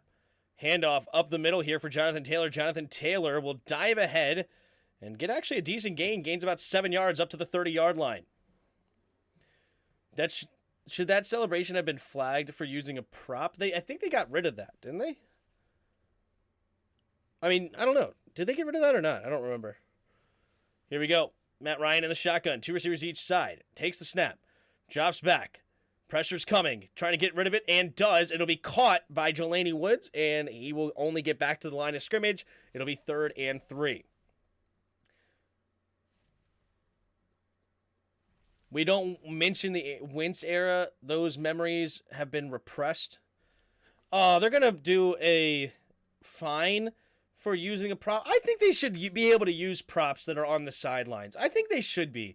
I don't like this idea of fining players for having fun, they're entertainers, right? And I mean, I don't want them to have it like on their person, but if it's on the sideline, who cares? Takes a snap, drops back. Matt Ryan looking, throwing it underneath. It'll be caught and no gain. Loses 2 on the play, and I'm sure he will go ahead and settle. No, they're going to go for it here on 4th. All right, they're down by 28 points, but they're going to go for it here on 4th down. Not give up for Jeff Saturday. No giving up for Saturday. 4th and 4.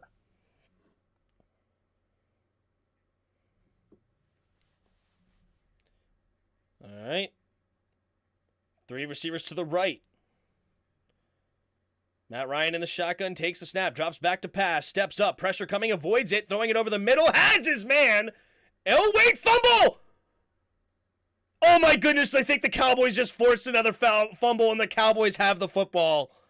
Alec Pierce, the rookie, caught it for the first down, but then fumbled, and the Cowboys have the football.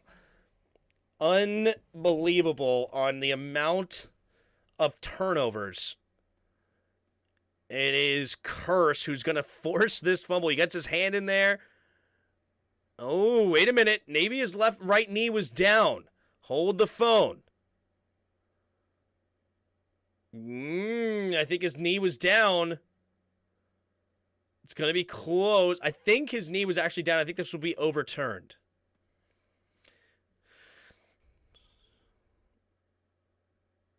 Yep, knees down. There it is. Yeah, definitely not a fumble. It came out late, so the Colts will keep the football here. Using props are corny. It's what the WWE does. What's next? They're going to bring out folding chairs and bash the opponent's brains in as a celebration. I thought that was clever. I thought it was funny. I don't know why that's something that should be finable. Who cares? Obviously, don't taunt the other team. That's fine. Don't get in the face of the other team. Don't try to hit them with a chair, if you will. But you hop in the Salvation Army thing, become a jack in the box or whatever. It's funny. Catch, received, they're down by contact. It'll be first down. Being a Cowboys fan is equivalent to the dead Justin.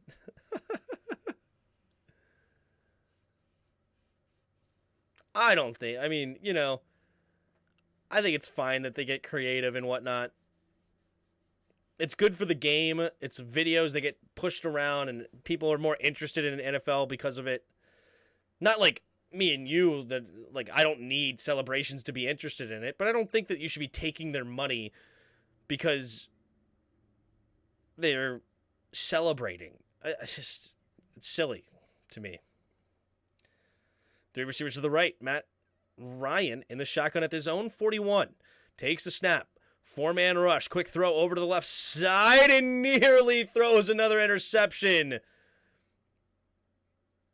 And Joseph was the guy who nearly got his hands on it to pick it off. Jelani Woods was the intended target.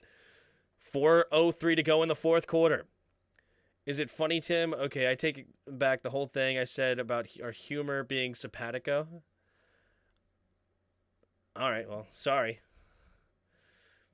Matt Ryan in the shotgun. 3 receivers to the right. Takes the snap. Blitz coming. Pressure coming. Matt Ryan goes down, and the ball comes out. And then it's scooped up by the Cowboys, and it's a scoop and score. The rookie Williams gets the touchdown, and the Cowboys continue to add to their total. Holy smokes. It's 53-19. This defense is out. They're just pouring it on.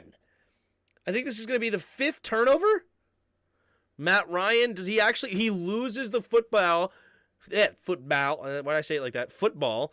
Or was his knee down, Williams, as he picks up the football? Or did he not pick? Did he pick? No, he does get the knee. And I don't know if is he touched, or I think he is touched. So it's not going to be a scoop and score. It'll just be a fumble recovery by the Cowboys. And Williams does not get a touchdown.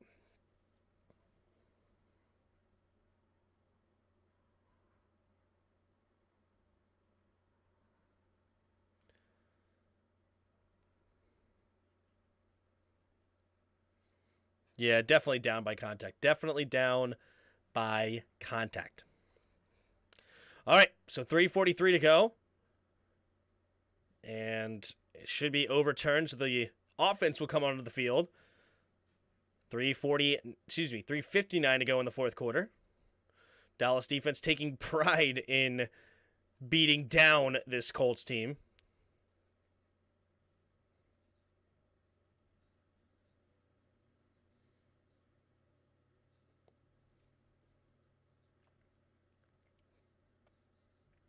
So you think that celebrations are, like, you watch a celebration, a team happy that they just scored or something, and I don't know, they line up in bowling pins and the dude bowls, or they throw the grenade or whatever, like, and you look at that and you think, those scoundrels, stop having fun. You're doing a job out there. Just go to your sideline. Like, I don't understand. Like, what's the thought process here?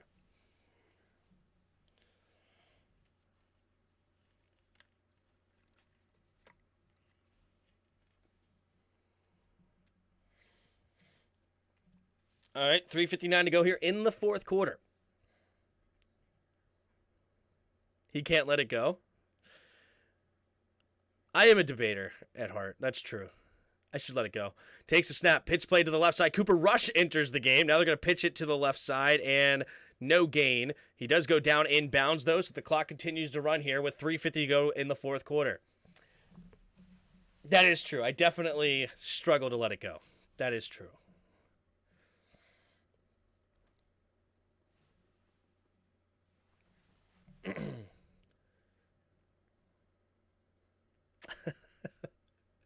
You called me out, Justin. You got me. Matt Ryan retiring after this year? Probably should. Probably should. I was just messing with you, man. I couldn't care less either way. Okay, I feel you. I missed that sarcasm on that one. I apologize. Nobody bats 1,000, right? Takes a snap. Handoff up the middle. Going up, spinning off tacklers, and dives forward for a gain of 6. It'll be 3rd and 4 for the Cowboys. And they're 3rd and 14. Excuse me, 3:14 to go in the fourth. Clock continues to run. 3rd and 4. And I don't think the Colts are worried about calling timeout. So they get a first down here. The game is probably over because they can get it to the 2-minute warning. And the clock will run out.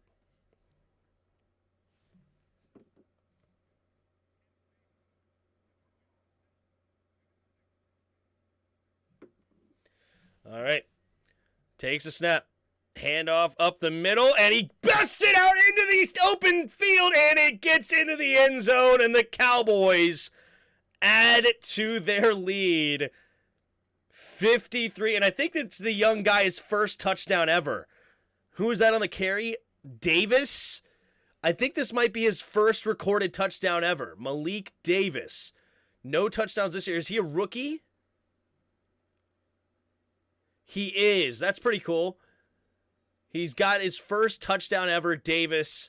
Of course, it's in a blowout, not very important touchdown, not a very meaningful touchdown, but it means a whole lot to him to get into the end zone for the first time ever in a Cowboys uniform. Pretty cool. Takes a snap, the hold, the kick is up, and the kick is good. So 54-19, Dallas on top. And it looks like the game is probably, I don't know what Colts are going to do now, but you're down 54-19. 2:25 to go. I don't even know what they're going to... Are they going to even try to continue to throw the ball, or are they just going to run the ball out too and just say, chalk it up, play for next week? I don't know. Not a very serious person, Tim. I take things lightly the majority of the time. I feel that.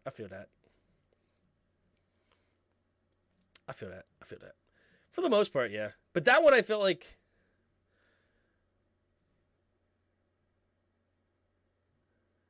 don't get me wrong. I didn't think you were actually seriously mad at me. I didn't think you were going to, leave or something like that.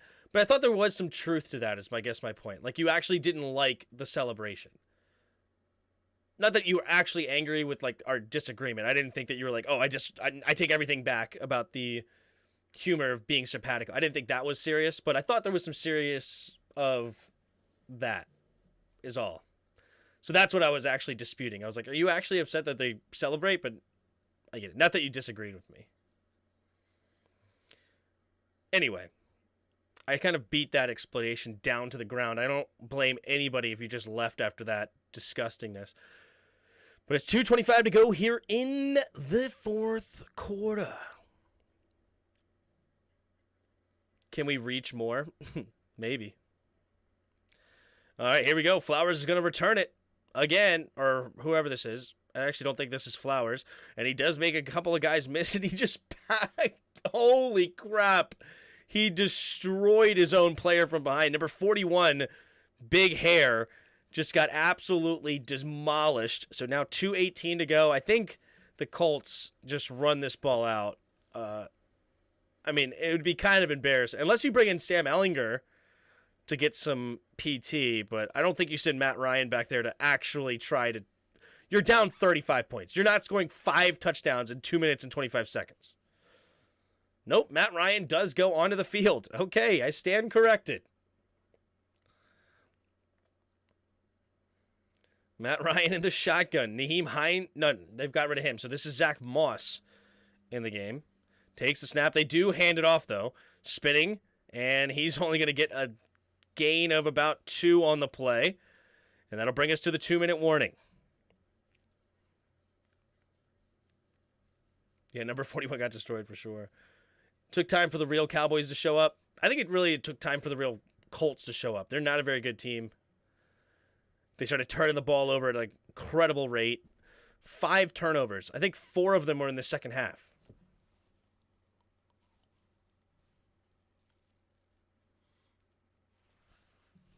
Matt Ryan is playing the backup to himself in this scenario. True.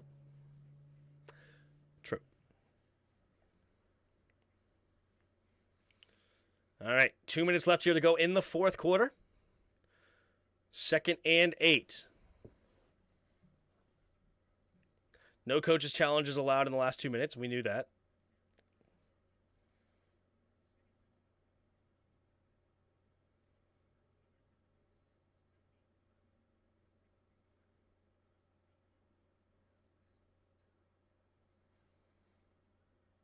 Here we go. 3 receivers to the right. Matt Ryan in the shotgun takes a snap. Handoff up the middle to Moss. Trying to bounce it outside to the right and does. And he's going to get close to the first down marker. And I guess a first down just... Yep, there's... Okay, they give him the first down. So I guess we'll just see 3 straight kneel downs now from Matt Ryan. And I guess the game will be over. So, all right, let's just take a look here at the stat sheet now. Cowboys 54, Colts 19. Matt Ryan went 21 for 37, 233 yards, 2 touchdowns, and ended up with 3 interceptions. And a couple more probably could have been picked, honestly.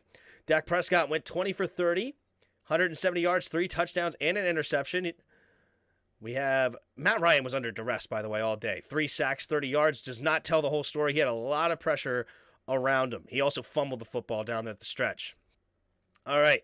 Moss ran it up the middle, by the way, for about 6 yards on the play. So 2nd and 4. The clock is about to run to a minute. They're not trying to score. Jonathan Taylor had 21 carries, 82 yards on the day. Tony Pollard, 12 carries, 91 yards, 2 tugs. And they got Zeke Elliott a touchdown as well. They had 4 rushing touchdowns with Davis, a rookie, getting a touchdown, his first of his career. Alec Pierce had 4 catches, 86 yards, and a touchdown for the leading receiver for the Colts. And CeeDee Lamb had 5 catches, 71 yards, and a touchdown. And the touchdown was incredible. He got spun down, but yet somehow did not actually touch anything to the ground that was not allowed to touch. Got his hand down and got up and ran into the end zone. Touchdown. Cowboys.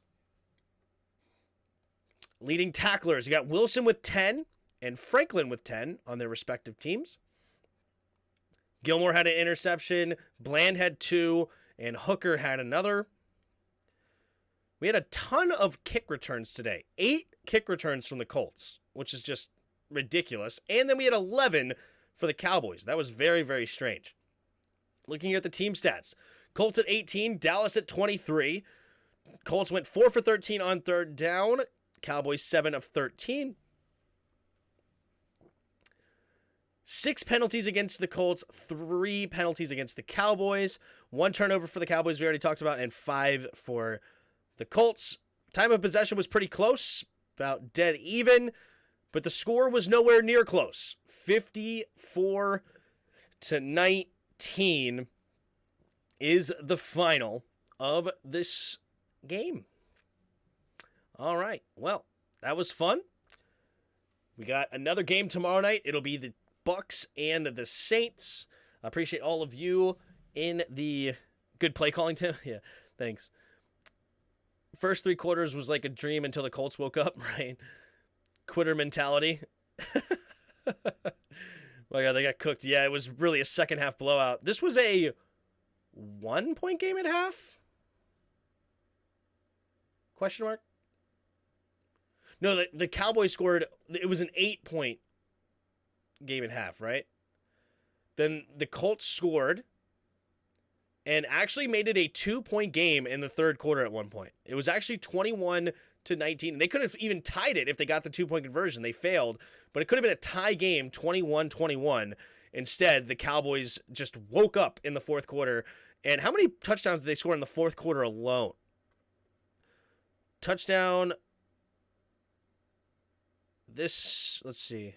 So this touchdown was in, I think, the start of the fourth? Yeah, so they got a touchdown at the start of the fourth on their own to make it 28.